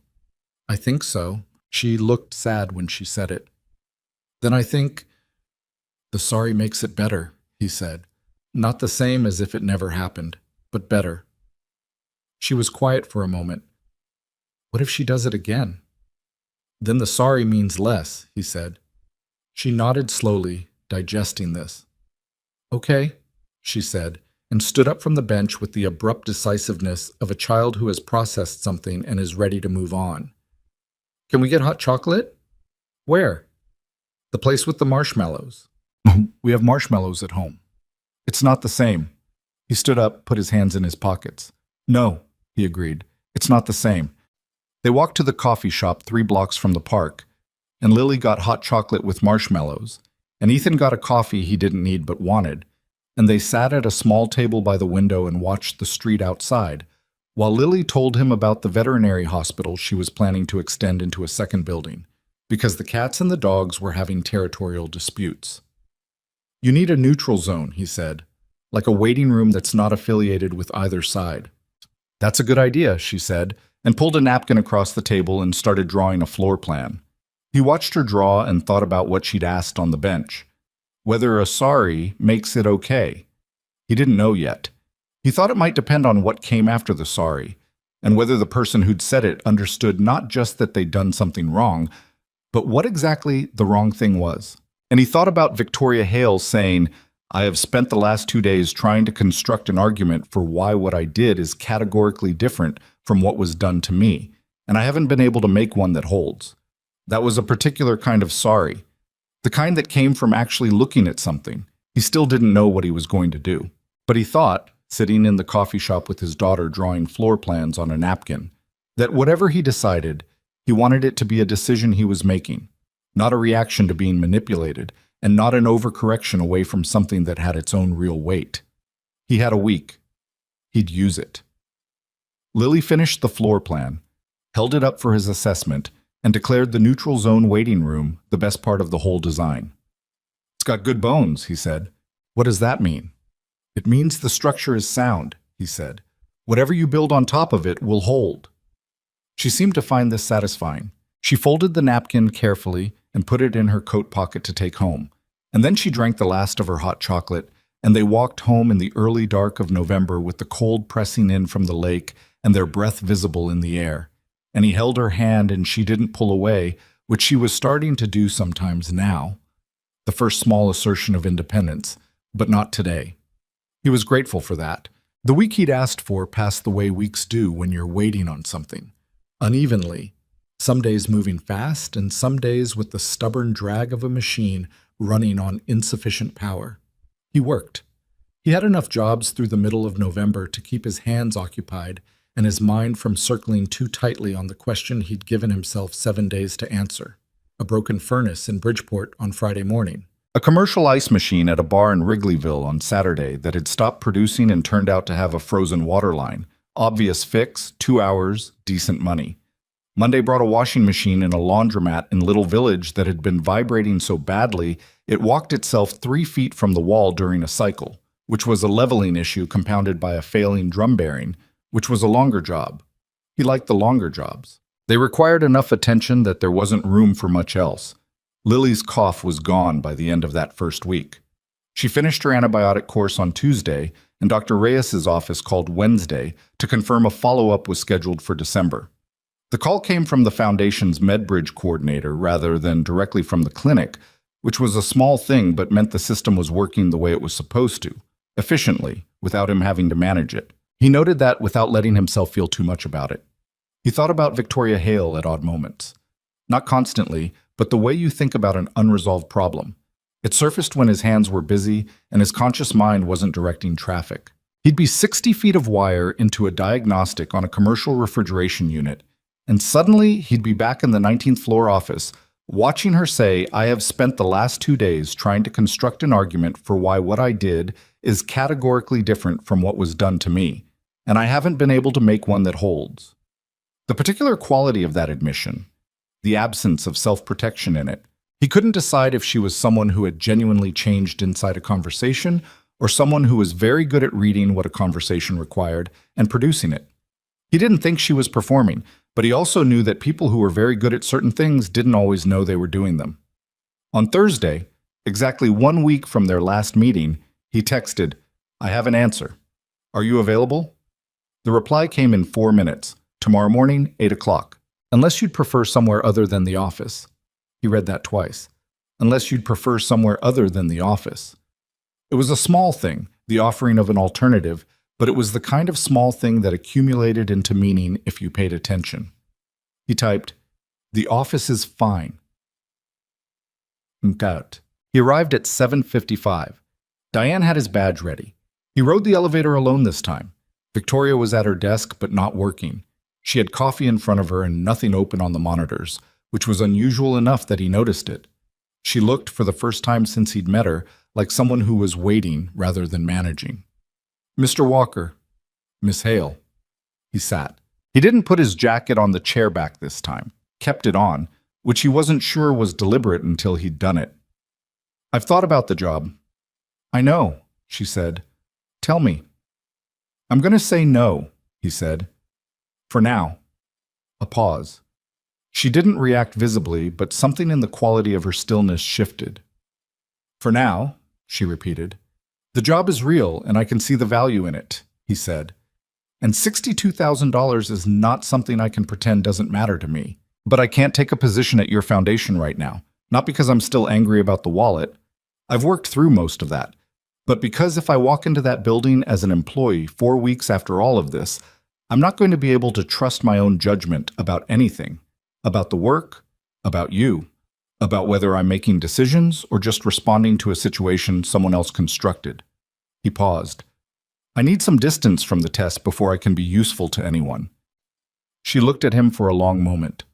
That's a clear reason, she said. I know it means you need to find someone else. It might, she said, or it might mean the position stays open for a while. He met her eyes. Don't do that. Don't do what? Don't keep it open on my account, he said. If you need someone, hire someone. This isn't a negotiation. I understand, she said, and she sounded like she did. A brief pause. Can I ask what you decided about the other thing? He'd known she'd ask. What other thing do you mean, specifically? You said you needed to think about the job and the other thing, she said. The conversations, whatever this is. He looked at her. She held the eye contact with the quality she always did. Not aggressive, not deflecting, just present. He'd come to understand that steadiness wasn't the same as composure. It was something she'd worked at. I don't know yet, he said. Honestly, I don't know what this is or what it should be. He paused. But I don't think I want it to stop. Something changed in her face. Not dramatically. She wasn't a dramatic person, but perceptibly. A fraction of something released. Okay, she said. That's all I've got right now, he said. That's enough, she said. A silence that was different from the previous silences. Less weighted, more like space. Outside the windows, the river was catching what little light the November sky was offering, turning it a dull silver. Can I ask you something? He said. You can. The job you're offering, the foundation work. Did Marcus Webb know it was coming from a controlled situation? Does he know how you found me? A pause. No, she said. He knows I identified you as a candidate. He doesn't know the specifics of how. You should tell him, Ethan said. She looked at him. That would complicate things. Yeah, he said. It would. You should tell him anyway. She was quiet for a moment, in the way she was quiet when she was actually thinking rather than managing. You're right, she said finally. I'll tell him. Okay. He stood. I'll call you, he said. Not about the job, just, I'll call. I'd like that, she said, and it sounded like a thing she'd decided to say rather than a thing that had simply come out, which meant she'd weighed it, which meant she meant it. He left. 3 days after that meeting, on a Sunday afternoon when Lily was at a birthday party for a girl in her class, and the apartment was quiet. In the particular way it was only when she was out of it, Ethan's phone rang with Victoria Hale's number. He picked up on the third ring. Hello? Hi. A brief pause. Is this a bad time? No, he said. He was sitting at the kitchen table with a cup of coffee and a repair manual for a model of commercial dishwasher he'd agreed to service next week that he'd never worked on before. What's going on? Nothing specific, she said. A pause that was unusual for her, slightly unsteady. I talked to Marcus. About? About how I found you, the wallet, the whole thing. He set the manual down. How did that go? Not well, initially. A brief exhale. He was angry. He said it was ethically compromised and that if it ever came out publicly, it could damage the foundation's credibility. Another pause. He's right. I told him he was right. Is he going to do anything about it? He wants a formal review of the process, she said. He wants documentation of what happened and a written assurance that it won't happen again. A pause. He also said the position is off the table until the review is complete, which means if you'd taken it Friday, we'd be having a different, worse conversation right now. Ethan was quiet for a moment. How do you feel about the review? I think it's appropriate, she said. I don't love it, but I think it's appropriate. Good, he said. That's the right answer. A silence on the line, not uncomfortable, more like two people existing in the same space without needing to fill it. Can I ask you something? Victoria said. Sure. Your daughter's mother. A careful pause. You've never mentioned her. I don't know if that means she's not in the picture or if it means it's not something you talk about. He looked at his coffee. She died, he said, 4 years ago. Aneurysm. I'm sorry, she said. I'm very sorry. Thank you. How old was Lily? 14 months. A quiet moment on the line. I can't imagine, she said, and she said it the way she said things that she actually meant, without comfort performance, just the plain shape of it. It was a bad year, he said. After that, I had Lily and the business I was trying to keep running, and I was 28 years old, and I didn't know how to do any of it. He paused. You figure it out. You don't figure it out gracefully, but you figure it out. You seem like someone who figured it out, she said. I seem that way, he said. There's still a lot of days where I'm not sure. That's probably true of everyone, she said. The ones who say they've figured it out are usually the ones who stopped looking. He thought about that. What does your father think about all this? He asked. The review, the foundation situation. I haven't told him, she said. Why not? A pause. Because he'll worry, and then he'll try to fix it. And his way of fixing things involves calling lawyers and controlling outcomes, which is where I come from, and which is also exactly what got me into this. She stopped. I need to handle this without someone else's system. That's self-aware, he said. I have good days, she said, and it was dry enough that he almost laughed. Your father, he said. Are you close? Complicated close, she said. He built the company. He handed it to me when he retired and then spent the next 8 months second-guessing every decision I made through the back channel of the board. A brief pause. After the accident, that changed. He stopped second-guessing and started just hovering, which is different and in some ways harder. He's scared, Ethan said. Yes. That's what fear looks like when it doesn't know what else to do. It hovers. A silence. You sound like you know that particular configuration, she said. I'm a single dad, he said. I invented hovering. She laughed. It was a short laugh, a little surprised, and it sounded like something she hadn't done in a while. Not in the sense of sadness, but in the sense of something being reached that didn't get reached often. Fair, she said. They talked for another 40 minutes. He wasn't tracking the time until it was over, and he looked at the clock and noted it with something between surprise and not surprise. They talked about the foundation and what Marcus's review would actually examine, and about the MedBridge program and a gap she'd identified in the rural outreach component, and then somehow about the restaurant in River North where he'd fixed the dishwasher, and she knew the owner, had been there twice, and said the food was excellent, but the room was too loud. I haven't been to a restaurant since the accident, she said, which came out in the middle of a sentence about noise levels and then hung there with the particular weight of something said without planning to say it. Why not? He said. A pause. The access is variable, she said. Some places are fine, some aren't. And before the accident, I went wherever I wanted without thinking about it. And now every time I want to go somewhere, I have to think about it first. And sometimes the effort of the thinking is more than the thing is worth. She paused. That sounds more self-pitying than I mean it. It doesn't, actually, he said. It sounds accurate. It is accurate, she said. I'm not asking for sympathy. That's what it is. Have you been to Monteverde? He said. A surprised pause. The Italian place on Monroe? Yeah. Once, she said, before the accident. It was very good. They renovated about 18 months ago, he said. I did some work there during the build-out. They were having issues with the commercial kitchen ventilation. The owner, woman named Sandra, she's in a wheelchair, has been for 20 years. She designed the whole renovation around access. He paused. Every table is reachable. The bathrooms are genuinely accessible, not technically compliant accessible. The floor is level throughout. A pause. I don't know if that matters to you. A silence on the line. How do you know all that? She said.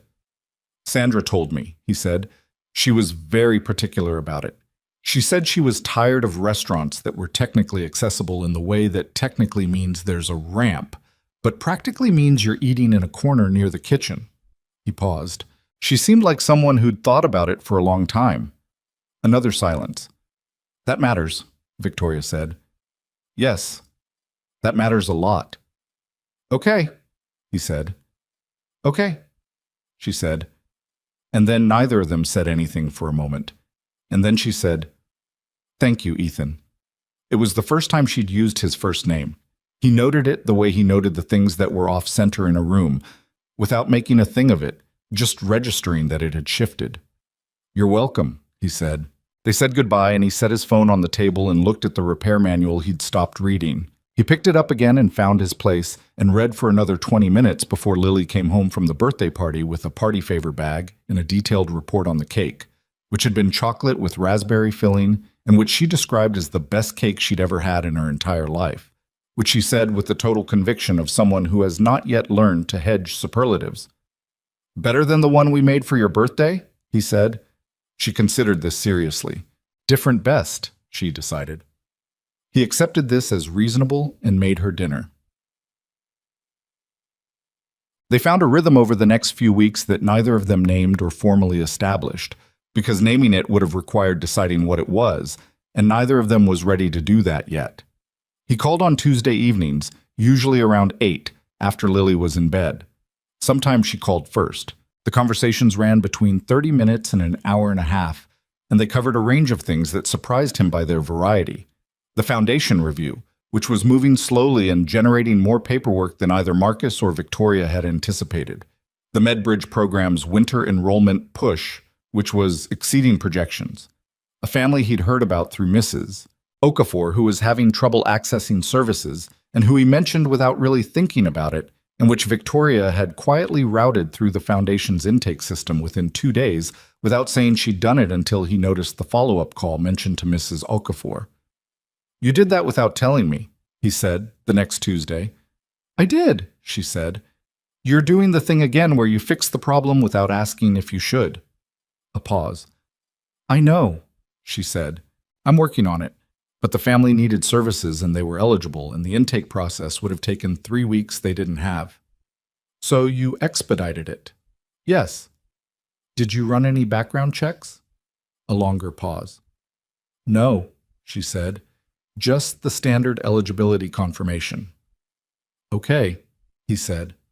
Are you angry? He thought about it honestly. A little, he said, but less than I would have been a month ago. Progress, she said dryly. Don't push it, he said, and she laughed again. Less surprised this time, more like something she was getting used to having access to.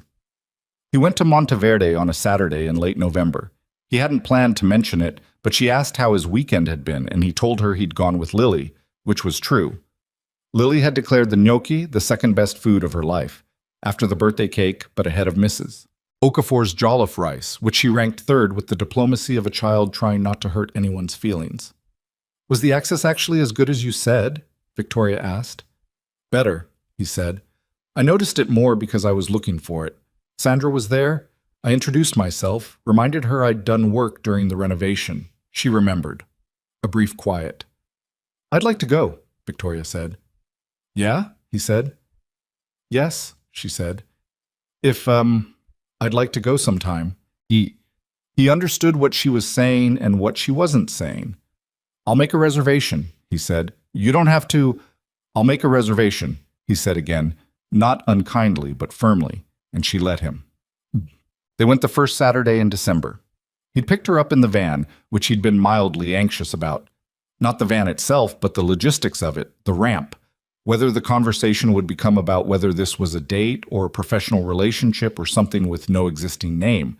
Whether the casual configuration of 2 people in a van would feel wrong after the formality of all those office meetings. But Victoria had come out of her building's accessible entrance with Diane, who got her settled in the passenger seat with the practiced efficiency of someone who'd done it many times, and then Diane had said, "Have a good evening," and left. And Victoria had pulled her seatbelt across and looked at the van's interior with the expression of someone taking honest stock of an environment. This is a working vehicle, she said. It is, he said. She looked at the laminated Lily drawing clipped to the key fob. She didn't comment on it. She looked out the windshield. Okay, she said. Let's go. Sandra had reserved them a table near the window. not the corner near the kitchen, the actual window. And when they arrived, she came out herself to say hello, which he hadn't expected and which Victoria seemed to take in without showing what she made of it. Sandra was direct and warm without being performatively welcoming, and she and Victoria exchanged precisely 4 sentences before the conversation shifted naturally to the food, which was where Sandra's real attention lived. The gnocchi, Ethan told Victoria. Lily's second best food. Second, Sandra said. Behind a birthday cake at a 6-year-old's party, he said. Stiff competition. Sandra seemed to find this entirely reasonable and left them to their menus. Victoria ordered the hand-rolled pasta, which Sandra brought herself, and described with the brevity of someone who cooked rather than performed. Ethan ordered the branzino, which he hadn't had before, and which was better than he'd expected. They ate without rushing, which was also different. In the office, everything had a pace, an economy of time. Here, the time was different. Neither of them was managing anything. This is strange, Victoria said, at some point in the middle of the meal, looking at her plate. What is? This, she said. She gestured slightly, not at the restaurant specifically, more at the general configuration of the evening. I don't do this. Eat dinner? Go somewhere, she said, with someone, without an agenda. She paused. I haven't done this since before Daniel, since before the accident. She looked up. That's 2 years of not doing this. He held her gaze. How is it? She looked at the window, at the street outside with its December cold and its Christmas lights in the shop windows. Harder than I expected, she said. And better. That tracks, he said. She looked back at him. Does it bother you? The chair. In a social context. He considered the question with the seriousness it deserved rather than the reassuring deflection it invited. It changes some things, he said, not because of the chair itself, but because of what I have to pay attention to. Whether a space is accessible, whether the table height works, whether you can maneuver without having to ask anyone for help. I notice those things now in a way I didn't before. He paused. That's not the same as it bothering me. She was quiet for a moment. Most people either ignore it completely, like they're performing the idea that it's not there, or they're so aware of it that it becomes the whole conversation, she said. You just answer the question. You asked the question directly, he said. It seemed like you deserved the same. She looked at him with the quality of attention she'd had since the first day in the office, but different now. The wariness that had lived underneath it before was less present. I'm not easy to be around, she said. I know, he said. I control things. I research things I shouldn't research. I make decisions about other people's situations without asking first. You're working on it, he said. I am, she said, slowly. I'm not particularly easy either, he said. I take too long to ask for help. I keep everything private until it becomes a problem. I don't let people close enough to know when I'm struggling. I noticed, she said. I know you did, he said. They ate in a comfortable silence for a moment, which was new. The silences before had always carried something, some weight of what was unresolved. This one was lighter. Tell me something about Claire, Victoria said. He looked up from his plate. She met his eyes steadily, without apology for the question. He thought for a moment. She had a theory about books, he said. She said you could tell everything about a person by which books they kept after they'd read them. The ones that go to the donation pile, those are the books you finished out of obligation or entertainment. The ones that stay on the shelf are the ones that changed something. He paused. She had 3 shelves of books she kept. I still have them. I haven't touched them, but I haven't gotten rid of them either. Victoria was quiet for a moment. What did she keep? He thought.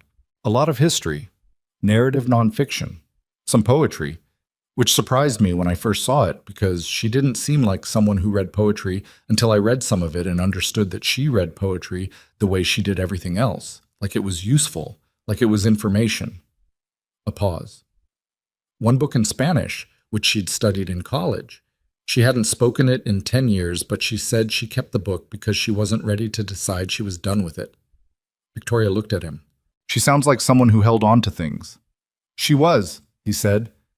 Good things and hard things both. She didn't let either of them go easy. He paused. Lily's like that. She keeps everything. Like the napkin floor plan, Victoria said. He looked at her. How do you know about that? You mentioned it, she said. 3 weeks ago. You said she designed a neutral zone waiting room for her cardboard animal hospital and kept the napkin. He had mentioned it. He'd forgotten he had. He looked at her and thought about the fact that she had stored that detail, a napkin, a 6-year-old's floor plan, in the same careful attention she gave to earnings reports and board reviews. You listen well, he said. It's the one thing I've always been good at, she said without pride, just honestly. Understanding what someone's saying before they've finished saying it. It used to scare people. Does it still? Sometimes, she said. Does it scare you? He thought about the key fob, the ID photo, the insurance plan, about the wall camera watching him in the rain. A little, he said, but not in the way it used to. She nodded. She looked at her wine glass, turned it slightly in her hand. I want to tell you something, she said. Okay. The medical coverage, Lily's enrollment, that was real from the first day. I need you to know I haven't used it as leverage or tracking. I've deliberately stayed out of her file since the initial setup. She looked up. I wanted to say that clearly and not in passing. I believe you, he said. Just like that? Just like that, he said, and he meant it, which was different from meaning it a month ago, when he'd said the same words and meant something more tentative. She held his gaze. Something moved in her expression, something that wasn't quite gratitude and wasn't quite relief, but was somewhere between the two. And it sat there for a moment before she let it settle back into the steadiness she kept around herself like a habit she couldn't quit. The dinner wound down slowly and easily, the way good dinners do when neither person is watching the clock. Sandra came by once more, and they talked briefly about the renovation, about what she'd had to fight for with the architect, about the particular indignity of accessible in name-only spaces that Victoria described with the precision of someone who'd navigated them for 2 years. I had a contractor tell me once that a 6-inch lip at a doorway was technically within code, Victoria said. Sandra looked at her flatly. 6-inch lip, she said. I sent someone back with a grinder the following week, Victoria said. Sandra smiled, real and wide. Good, she said, and went back to her kitchen. On the drive back, they were quiet for a while. Chicago moved past the windows, lit up in its December way. The bridges strung with lights, the river black and reflective below, the city doing what it always did, regardless of what any particular person within it was navigating. Thank you for this, Victoria said. She was looking at the passenger window, the city sliding past. It was dinner, he said. I know what it was, she said. Thank you anyway. He drove her back to her building. Diane was not there. Victoria had texted her not to come. He'd heard her do it at the restaurant, and he'd noticed but not said anything. He came around to the passenger side and helped with the wheelchair in the way he'd seen Diane do it, but doing it himself for the first time, which required 2 adjustments and a moment of working out the right angle.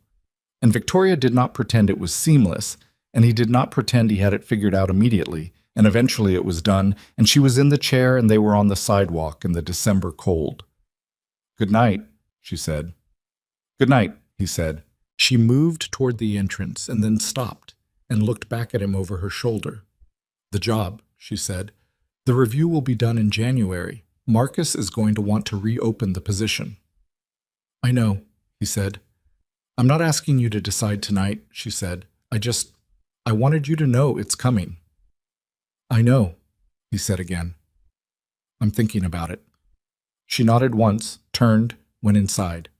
He stood on the sidewalk for a moment in the cold.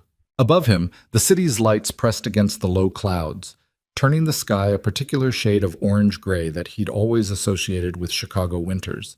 Not beautiful, exactly, but specific to this place and this time of year in a way that felt, after years of it, like something close to home. He got back in the van. He drove home through empty streets, past his neighborhoods, and their particular late-night quiet, and he thought about what was coming in January and what he was going to do about it.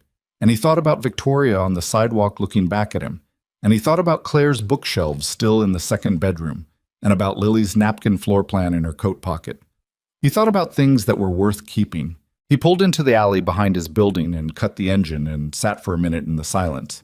He didn't have it figured out, But he thought, for the first time in a long time, that not having it figured out was something he could hold without it pulling him under.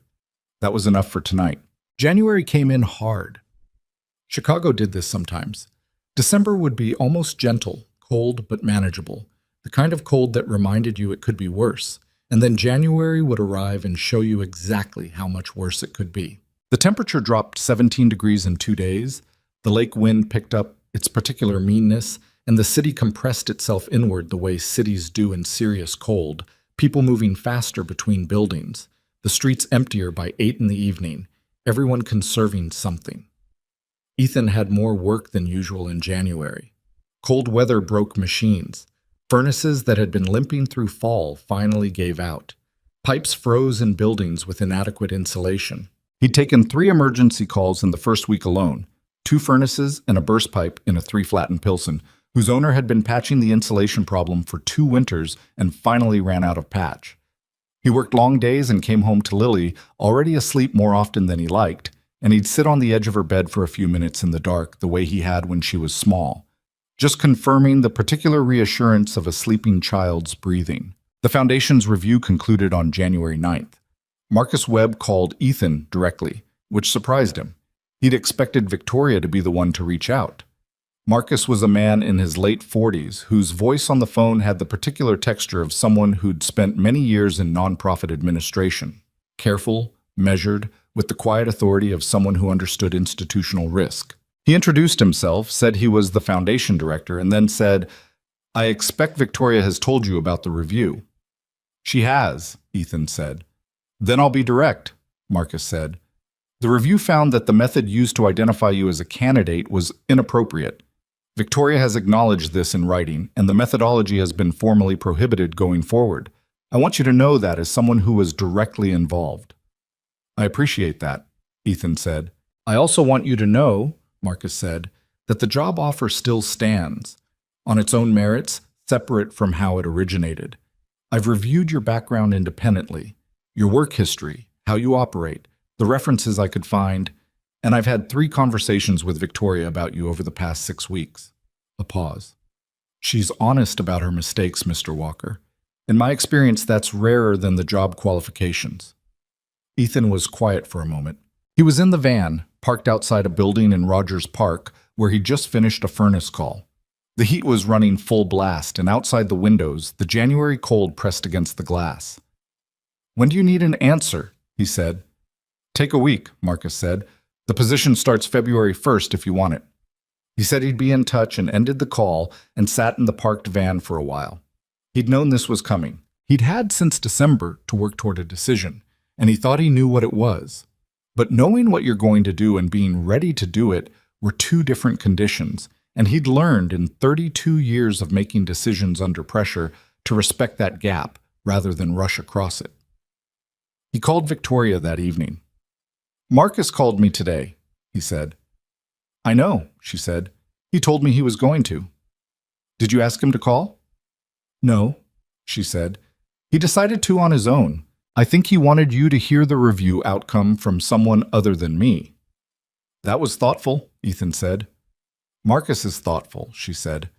"It's one of the reasons the Foundation works." A brief silence. "I'm going to take the job," he said. A pause on her end. The particular pause of someone who has been waiting to hear something and, now that they're hearing it, isn't quite sure what to do with the relief. "Okay," she said. "But I need to say something first," he said. "And I need you to actually hear it, not just receive it and file it." "Go ahead," she said, and her voice was careful in the way it got when she was paying full attention. "If I come to work at the Foundation," he said, "I'm not coming as someone who owes you anything. Not for Medbridge, not for Lily's coverage, not for the dinners or the conversations. We start clean. That means when I disagree with a decision, yours, Marcus's, anyone's, I say it directly, and that doesn't change because of our personal dynamic." "I wouldn't want it to," she said. "I know you say that," he said. "I need it to also be true when I'm actually disagreeing with you about something you care about. That's different from saying it in the abstract." A pause. "You're right," she said. "That is different." A longer pause. "I can't promise I'll handle it gracefully every time. I'm not built for graceful, but I can promise I'll handle it honestly." That's what I'm asking for, he said. Then, yes, she said, that's what you'll get. He looked out the windshield at the street, at the yellow circles of the streetlights in the cold. One more thing, he said. What? The other thing, he said. Whatever we are outside of the foundation, I can't be your employee and have it be unclear. It has to be one or the other, or it has to be something we've actually talked about and decided. A very long pause. Longer than most of her pauses, which were already longer than most people's. I know, she said finally. So which is it? I don't know how to answer that without making it sound more certain than it is, she said. I haven't been. I haven't let anyone close in 2 years. I'm not good at it anymore. Maybe I never was. A pause. But I don't want to be your employer and nothing else. That's the honest answer. Okay, he said. Is that enough? She said. And there was something in the question that was genuinely uncertain. Not strategic, just human. Yeah, he said. For now, that's enough. For now, she repeated, and he could hear that she understood what he meant by it. Not a hedge, but an honest marking of where they were. A beginning that acknowledged itself as a beginning. I'll call Marcus tomorrow, he said. Okay, she said. Good night, Victoria. Good night, Ethan. He started at the foundation on February 3rd, which was a Monday, which felt appropriate. Beginnings should be Mondays, he thought, because Mondays made no promises about being easy and therefore had integrity. Marcus ran the onboarding himself. The office was on the 12th floor of a different building 3 blocks from Hale Technologies, deliberately separate, as Victoria had said, by design. It was a quieter space than the 19th floor, less architectural statement and more functional institution, good lighting, crowded whiteboards, the kind of organized-looking chaos that meant people were actually working rather than performing the idea of it. There were 11 full-time staff and a rotating cast of contractors and partner liaisons. The MedBridge team alone had 4 people. The family placement program, Ethan's domain, was him and, pending budget approval, 1 coordinator hire he'd have input on. Marcus walked him through everything without condescension and without the opposite problem, which was dumping everything at once and leaving someone to sort it out. He was a precise explainer. He cared about the work in the visible, unglamorous way of someone who'd been doing it long enough to know that caring quietly was more durable than caring loudly. On the second day, Marcus closed his office door and said, I need you to know that my reservations about how you came to us were about the process, not about you personally. I know, Ethan said. Victoria made a mistake, Marcus said. She knows it, but she also, in 20 years of working adjacent to people with her kind of resources, I've rarely seen someone hold themselves as accountable as she did through that review. She didn't minimize it. She didn't lawyer it. He paused. I'm not telling you this to lobby for her. I'm telling you because you should have an accurate picture of who you're working with. I appreciate it, Ethan said.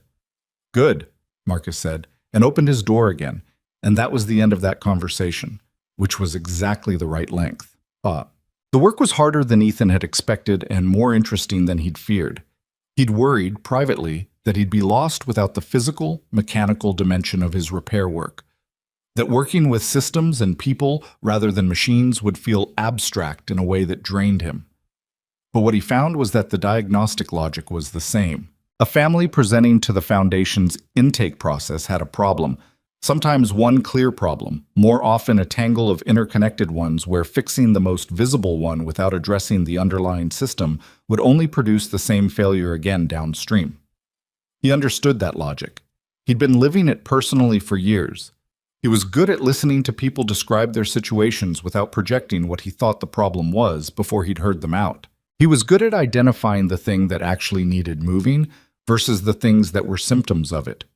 He was not good, initially, at the administrative dimension, the reporting requirements, the database systems, the particular vocabulary of grant documentation that Marcus's team operated in fluently. He said so directly to Marcus in his second week, which Marcus seemed to appreciate enough that he assigned him 2 hours a week with the Foundation's operations manager, a precise and patient woman named Yvonne, who had the gift of explaining bureaucratic systems to people who didn't naturally speak them. He learned. It was slower than he'd like, but he learned. Victoria came to the Foundation office twice in his first month, not to see him specifically. She had board obligations and Marcus's regular reporting updates, but he saw her both times, and both times the interaction was professional and brief, and contained the particular mild awkwardness of two people maintaining a distinction in a context where the distinction was real but also slightly artificial. The second time, she came by his desk on her way out and said quietly, "How is it going?" "Ask me in 6 months," he said. That's not an answer." "It's an honest answer," he said. She looked at him for a moment with the particular expression that meant she was calibrating something. "Okay," she said. 6 months." She left. He watched the elevator doors close and turned back to the case file he'd been working through before she came over, which was a family of 5 in Lawndale, with 3 overlapping service gaps and a landlord situation that was going to require a legal referral he'd been building the documentation for all afternoon. He called her that Tuesday, the way he always did. "How's the Lawndale case?" she asked, which surprised him because he hadn't mentioned it to her. "How do you know about it?" "Marcus mentioned it in his weekly summary," she said. "He said you'd identified a habitability issue that the family's previous caseworker had missed." "It wasn't that the caseworker missed it," he said. "They didn't have the right referral network. The problem was in the system, not the person." A pause. "That's a generous read." "It's an accurate read," he said. "The same gap would have caught anyone working that caseload." She was quiet for a moment. "That's going to be a recurring problem," she said. "The referral network gap. It's not just Lawndale." "I know," he said. "I've been thinking about that." "Tell me," she said, and there was a quality in those 2 words that he'd come to recognize. Not the CEO tone, not the managed attention of the office, but genuine interest, the kind that actually wanted what came next. He told her what he'd been thinking about, not in the language of a proposal or a presentation, but in the working it out as he said it way he'd started to trust around her, knowing she'd follow the logic without requiring it to be packaged first. She asked 3 questions, 2 of which pointed at gaps in his thinking that he hadn't seen, and 1 of which pointed at something she'd tried 3 years ago in a different program context that had failed for reasons she explained with the analytical honesty of someone who learned from failures rather than erasing them. They talked for an hour and 15 minutes. Somewhere in the middle of it, the conversation shifted, as it always did in these calls, from the work to other things. She'd been to a board dinner the previous Thursday that had gone poorly in a particular way she described with the dry understatement of someone who found social performance taxing and had gotten very good at surviving it. He told her about Mrs. Okafor, who had begun teaching Lily to play a card game she described as a traditional Nigerian game, and which Lily had taken to with a ferocity that suggested she would be defeating adults at it within the month. "She's competitive," Victoria said. "Extremely," he said. "She beat me at Uno last week and did a victory lap around the kitchen table." "What did you do?" "I let her," he said. "She'd earned it." Victoria laughed. The full version now, not the short, surprised one from early on. He'd learned the difference. March came and went. April. The foundation work deepened into something he was starting to call, privately, a vocation. Not just a job, but a thing that used more of him than he'd expected and returned more than he put in, which was the definition of something worth doing. The referral network gap became a formal proposal that he wrote with Yvonne's help and presented to Marcus in early April. Marcus took it to the board in May. Victoria abstained from the vote, which she disclosed to the board up front as a conflict of interest, and the proposal passed 4-1, which Marcus told him with the neutral tone of someone delivering good news without making a performance of it. The one dissenting vote was a board member named Gerald Hatch, who Ethan had never met but whose name had come up twice in other contexts as someone who felt the foundation operated too far outside its original scope. Ethan filed this information and said nothing. He took Lily to Monteverde again in April, this time for her 7th birthday dinner, which she'd requested specifically and which Sandra marked by bringing out a small chocolate cake with a candle she hadn't ordered, which made Lily go still with the particular overwhelmed stillness of a child who wasn't expecting kindness and didn't know yet how to hold it gracefully. "Thank you," Lily said to Sandra, very seriously. 7 is a significant number, Sandra said, equally seriously, which was exactly the right response. On the walk back to the van, Lily carrying a small box with the cake's second half, which Sandra had insisted she take, Lily said, "Is Victoria your girlfriend?" He looked at her sideways. "Why are you asking that?" "Because you talk to her every Tuesday," she said, "and sometimes on other days, and you look different when you're talking to her." "Different how?" She considered this. "Like when you're working on something and it's going well," she said. "Like the face you make when the machine works." He thought about that. "We're friends," he said. Lily accepted this with the equanimity of a 7-year-old who has filed the information and will return to it later. "Can I meet her sometime?" she said. "Maybe," he said. "Is that the actual plan, maybe, or the say it so I feel okay, maybe?" "The actual plan, maybe," he said. She seemed satisfied with this and turned her attention back to protecting the cake box from the April wind. He told Victoria about the conversation on Tuesday. A pause on her end. "What did you say?" "I said maybe," he said. Another pause, longer. "Do you want her to meet me?" "Yeah," he said. "I do, when it's right." "How will you know when it's right?" "I'll know," he said. "Same way I know when a repair is done. Not because the clock says it's done, but because the thing is actually working." She was quiet for a moment. "I'm nervous about that," she said, which was the most unguarded thing she'd said to him in months. And she said it with the flatness of someone reporting a fact about themselves rather than asking for reassurance. "I know," he said. "She might not like me," she said. "She might not," he said. "You're not immediately easy to warm up to." "That's honest." "You asked for honest," he said. "I did," she said. "I did ask for that." A pause. "What do you think the odds are?" "That she likes you?" He thought about it. "Better than you think. She responds to people who are straight with her. She's been raised by someone who values that." "You," she said. "Me," he said. "And Mrs. Okafor, who is probably the most direct person I've ever met." "High standard," she said. "You can clear it," he said. And he meant it. Passant. They met on a Saturday in June, which arrived the way Chicago Junes arrived. Sudden and certain, the cold gone, like it had been a rumor. The city opening up with the relieved energy of people who'd been compressed for months and were finally released. He told Lily they were meeting a friend for lunch. He told Victoria the same. He hadn't over-explained or over-prepared either of them, because over-preparation was a way of managing anxiety by controlling the event, and he'd decided he didn't want to control this one. They went to a restaurant in Lincoln Square that wasn't Monteverde. He wanted neutral ground, a place that wasn't weighted with the history of other conversations. A corner table, accessible, good light.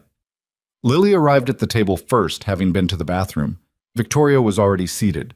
Lily came around the corner with the direct, assessing gaze of a 7-year-old who'd been waiting to form an opinion and was now collecting data.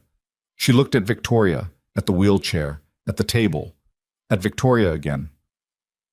"You're Victoria," she said. "I am," Victoria said. "You're Lily." "Yes," Lily said, and sat down with the composed decisiveness of someone who had made a social calculation and resolved it. "My dad says you run a company." "I do," Victoria said. "And a foundation that helps families." "What's a foundation?" "An organization that takes money from people who have too much of it and uses it to help people who don't have enough," Victoria said, which was the most direct possible answer and exactly the right one. Lily considered this. "That sounds fair," she said. "It's supposed to be," Victoria said. Ethan sat down. And he looked at Victoria across the table and she looked back at him, and neither of them said anything for a moment because there wasn't anything to say. The moment was what it was, and adding language to it would have been a reduction. Lunch lasted 2 hours. Lily talked about school, about the cardboard veterinary hospital, which had expanded to 3 buildings, about the card game she'd learned from Mrs. Okafor, which she offered to teach Victoria, and which Victoria accepted with the seriousness of someone who did not underestimate 7-year-olds. They made a plan for Lily to bring the cards the next time they met, which was settled between them as a concrete future thing rather than a vague possibility, which Lily seemed to regard as a done deal and promptly moved on from. Victoria ordered the salmon. Lily approved of this. At one point, Lily said, "Do you like fixing things, or do you just run the foundation?" Victoria looked at her. "I run the company mostly," she said. But what I like is understanding how systems fail and figuring out what lever to move to fix them. Lily turned to Ethan. That's the same as you, she said. I know, he said. Lily looked between them with the expression of someone who has just confirmed a hypothesis. She appeared pleased by this and returned to her food. On the way home, Lily was quiet for half a block and then said, She's serious, but she's not mean.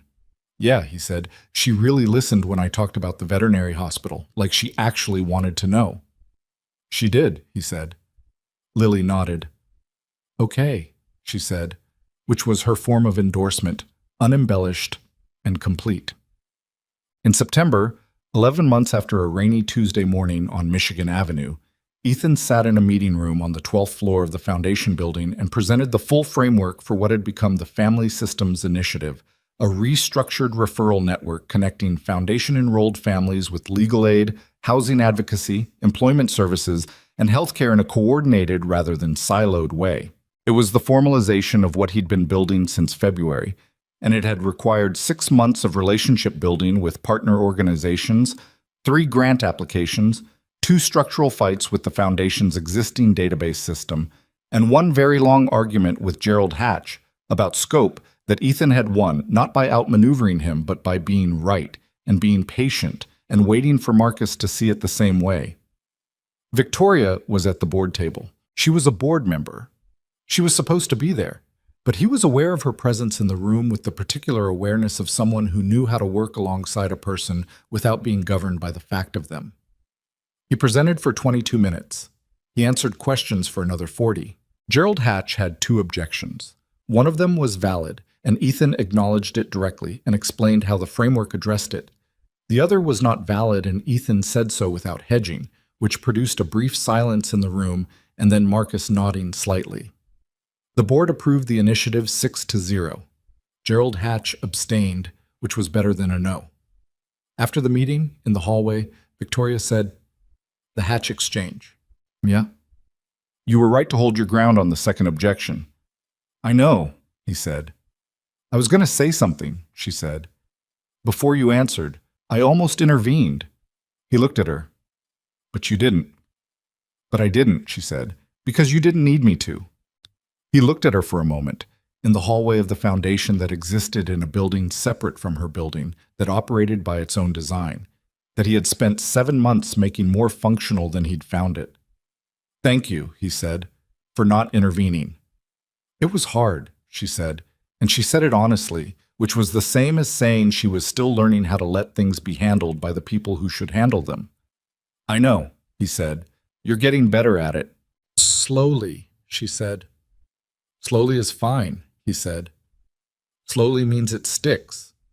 She looked at him with the expression she'd had across the restaurant table the night they'd had dinner at Monteverde, 11 months ago. Something that wasn't quite named but had been present long enough now that it had settled, become a feature of the landscape between them rather than a question hovering above it. Dinner tonight? She said. Sandra's. I made a reservation. Yeah, he said. 7 o'clock. 7, she confirmed, and went back into the meeting room to finish the board's administrative business. And he went back to his desk and the afternoon's work. There is something people don't tell you about trust. Or maybe they do tell you and you don't hear it until you've lived it. They tell you trust is built slowly. They tell you it requires honesty and consistency and time. That part is true. But what they don't say is that trust isn't a structure you build and then have. It's something you keep choosing, past the point where the choice feels remarkable, into the ordinary daily territory where most of the choosing actually happens. Victoria Hale had spent 2 years after Daniel Ashworth building systems to protect herself from the cost of misplaced trust. She'd built them with the same precision she brought to infrastructure technology, airtight, controlled, optimized for safety. And they had worked, in the narrow sense that they had kept her safe. They had also kept her alone, which she had decided was the acceptable trade-off. Ethan Walker had spent 4 years carrying a weight that nobody quite saw because he'd gotten too good at carrying it. He'd built his own system, self-sufficiency raised to something close to ideology, the refusal to ask for help elevated to identity. It had kept him functional. It had also kept him contained in a life that was smaller than the one he was capable of. Neither of them had fixed these things about themselves. They were both still, in various ways, works in progress, imperfect people working against their own defaults with varying degrees of success. Victoria still moved too fast to conclusions about other people's situations. Ethan still held things too long before saying them. They disagreed about foundation strategy twice in the first 6 months, with enough heat that Marcus, on one occasion, quietly left the room and came back when it was over. They were not easy together in the frictionless sense. But friction, applied correctly, is how things get refined. What they had built, in the space between a rainy sidewalk and a 19th floor office, and a restaurant on Monroe Street and 100 Tuesday phone calls and a 7-year-old's assessment over salmon, was not a story about one person saving another. It was something smaller and more durable than that. It was two people who had each stopped trusting in different ways, finding in the other a reason to start again. That's not a dramatic thing when you're in the middle of it. There's no single moment where it becomes true. It becomes true in the accumulation of ordinary moments, in the dinner reservation made without discussion, in the board meeting where one person didn't intervene, in the Tuesday calls that had long since stopped being necessary and had become something else entirely. It becomes true in a 7-year-old saying she's serious but she's not mean, and going back to her food. It becomes true in a man standing in the rain for 12 seconds, making a private choice, not because anyone was watching, or rather, not knowing that anyone was, which is the same thing, because a private choice is the only kind that actually tells you who you are. Ethan had stood in the rain and picked up a wallet and decided what kind of man he was going to be that day. He'd been making that decision every day for 32 years without calling it that. Most people do. Most people don't recognize their own moral history as a history because it's made of moments that feel too ordinary to count. But they count. They counted here, on a sidewalk in October, in the rain. One choice, made without audience or reward, pulled two broken in different ways people into each other's orbit and held them there long enough to find out what they were made of. Victoria had been wrong about the test. Not wrong that integrity is worth finding, but wrong about the method. Wrong to believe you could manufacture a moment of truth and harvest it cleanly. The truth is messier than that. It comes sideways, in conversations you didn't plan to have, in admissions you didn't intend to make, in the expression on a man's face when he talks about the woman who kept books she wasn't ready to give up. She told him the truth about the wallet because she couldn't not. Because she'd already done to him what had been done to her, and she'd recognized it, and recognition without action is just another kind of cowardice. The truth had cost her the clean outcome she'd engineered. It had produced something better, which is usually what happens when you stop trying to engineer and start trying to be honest. Ethan understood, by September, that the thing that had happened to him on that rainy Tuesday, that private 12-second decision, was not the beginning of a story about being rewarded for good behavior. That's not how the world works, and any story that tells you it is selling you something. The world does not reliably reward the honest person. It does not balance the scales with precision. It is indifferent to the moral quality of your choices in the large mechanistic sense. But the choices are still yours. That's the thing. Whatever comes after, whatever the outcome, the choice you make in the 12 seconds when nobody is watching, or when you think nobody is watching, that belongs to you. It is the truest information about who you are, and you carry it with you, and it shapes the next choice, and the one after that, until you have built, without noticing, the architecture of a self. Ethan Walker's architecture had been built mostly in private, in hard years, in the daily maintenance of a life that required more from him than it gave back. He hadn't called it that. He'd called it getting through. But getting through with integrity, day after day, is not nothing. It is, in fact, the only way to be someone you can trust. Victoria Hale had learned, late and by loss, that control is a response to fear, not a solution to it. She had built a fortress and lived in it and called it competence. And then a man had walked into her office to return her wallet and had looked at her without pity and without the particular deference that most people paid to her title and her wealth and even to her chair, had looked at her like a person looking at another person.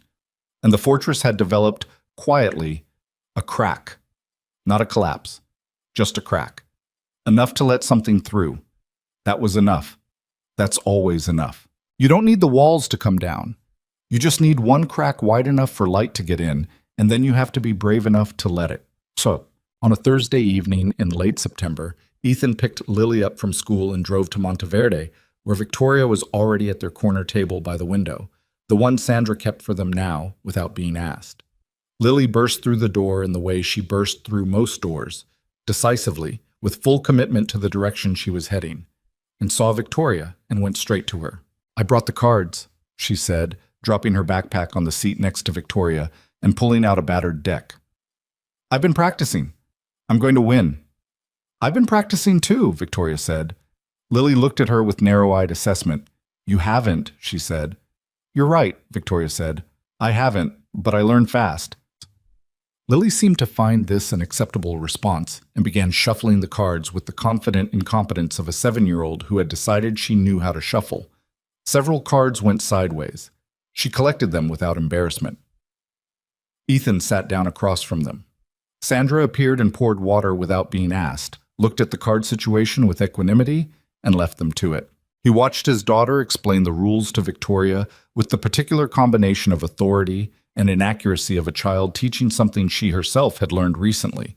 Victoria listened with the quality of attention she gave to everything, complete, without her phone, without the part of her that was usually managing something else running in the background. He'd watched that background managing part quiet down over the months. It wasn't gone, but it had learned to wait. He thought about the wallet. He thought about the rain. He thought about 12 seconds. He thought about what you build without knowing you're building it when you keep choosing the same kind of person to be. He thought about Claire's bookshelves in the second bedroom and the fact that last month, for the first time, he'd taken a book from one of them and read it. He'd sat in the chair by the window on a Sunday afternoon and read for 2 hours without planning to, the way you do when a book finds you at the right moment. It had been one of the poetry ones, the kind Claire read like it was useful information. He'd understood, reading it, why she'd kept it. He hadn't gotten rid of anything, but he'd started to use it. That was something. Lily was winning the card game with the focused satisfaction of someone who has been preparing for this moment. Victoria was losing with more grace than Ethan had expected, and slightly less than she believed she was displaying. He watched them, and let the evening be what it was. Imperfect, real, the kind of thing that doesn't announce itself as significant, but that you'll carry for a long time. Outside the window, Chicago moved in its September way, the last of the good light going gold over the river, the city in the brief season between the heat and the cold when it was simply itself, neither suffering nor celebrating, just existing in the full weight of what it was. Lily won the first game and looked across the table at Victoria with the expression of someone waiting to see how victory is received. Victoria looked back at her. "Again," she said. Lily grinned. Ethan picked up the cards and began to shuffle them, badly, which made Lily immediately try to take over, which he didn't let her, which produced the exact brief argument he'd been trying to start. It was a regular evening. It was a Thursday in September. Nobody was performing anything for anyone. That was the whole of it. That was more than enough.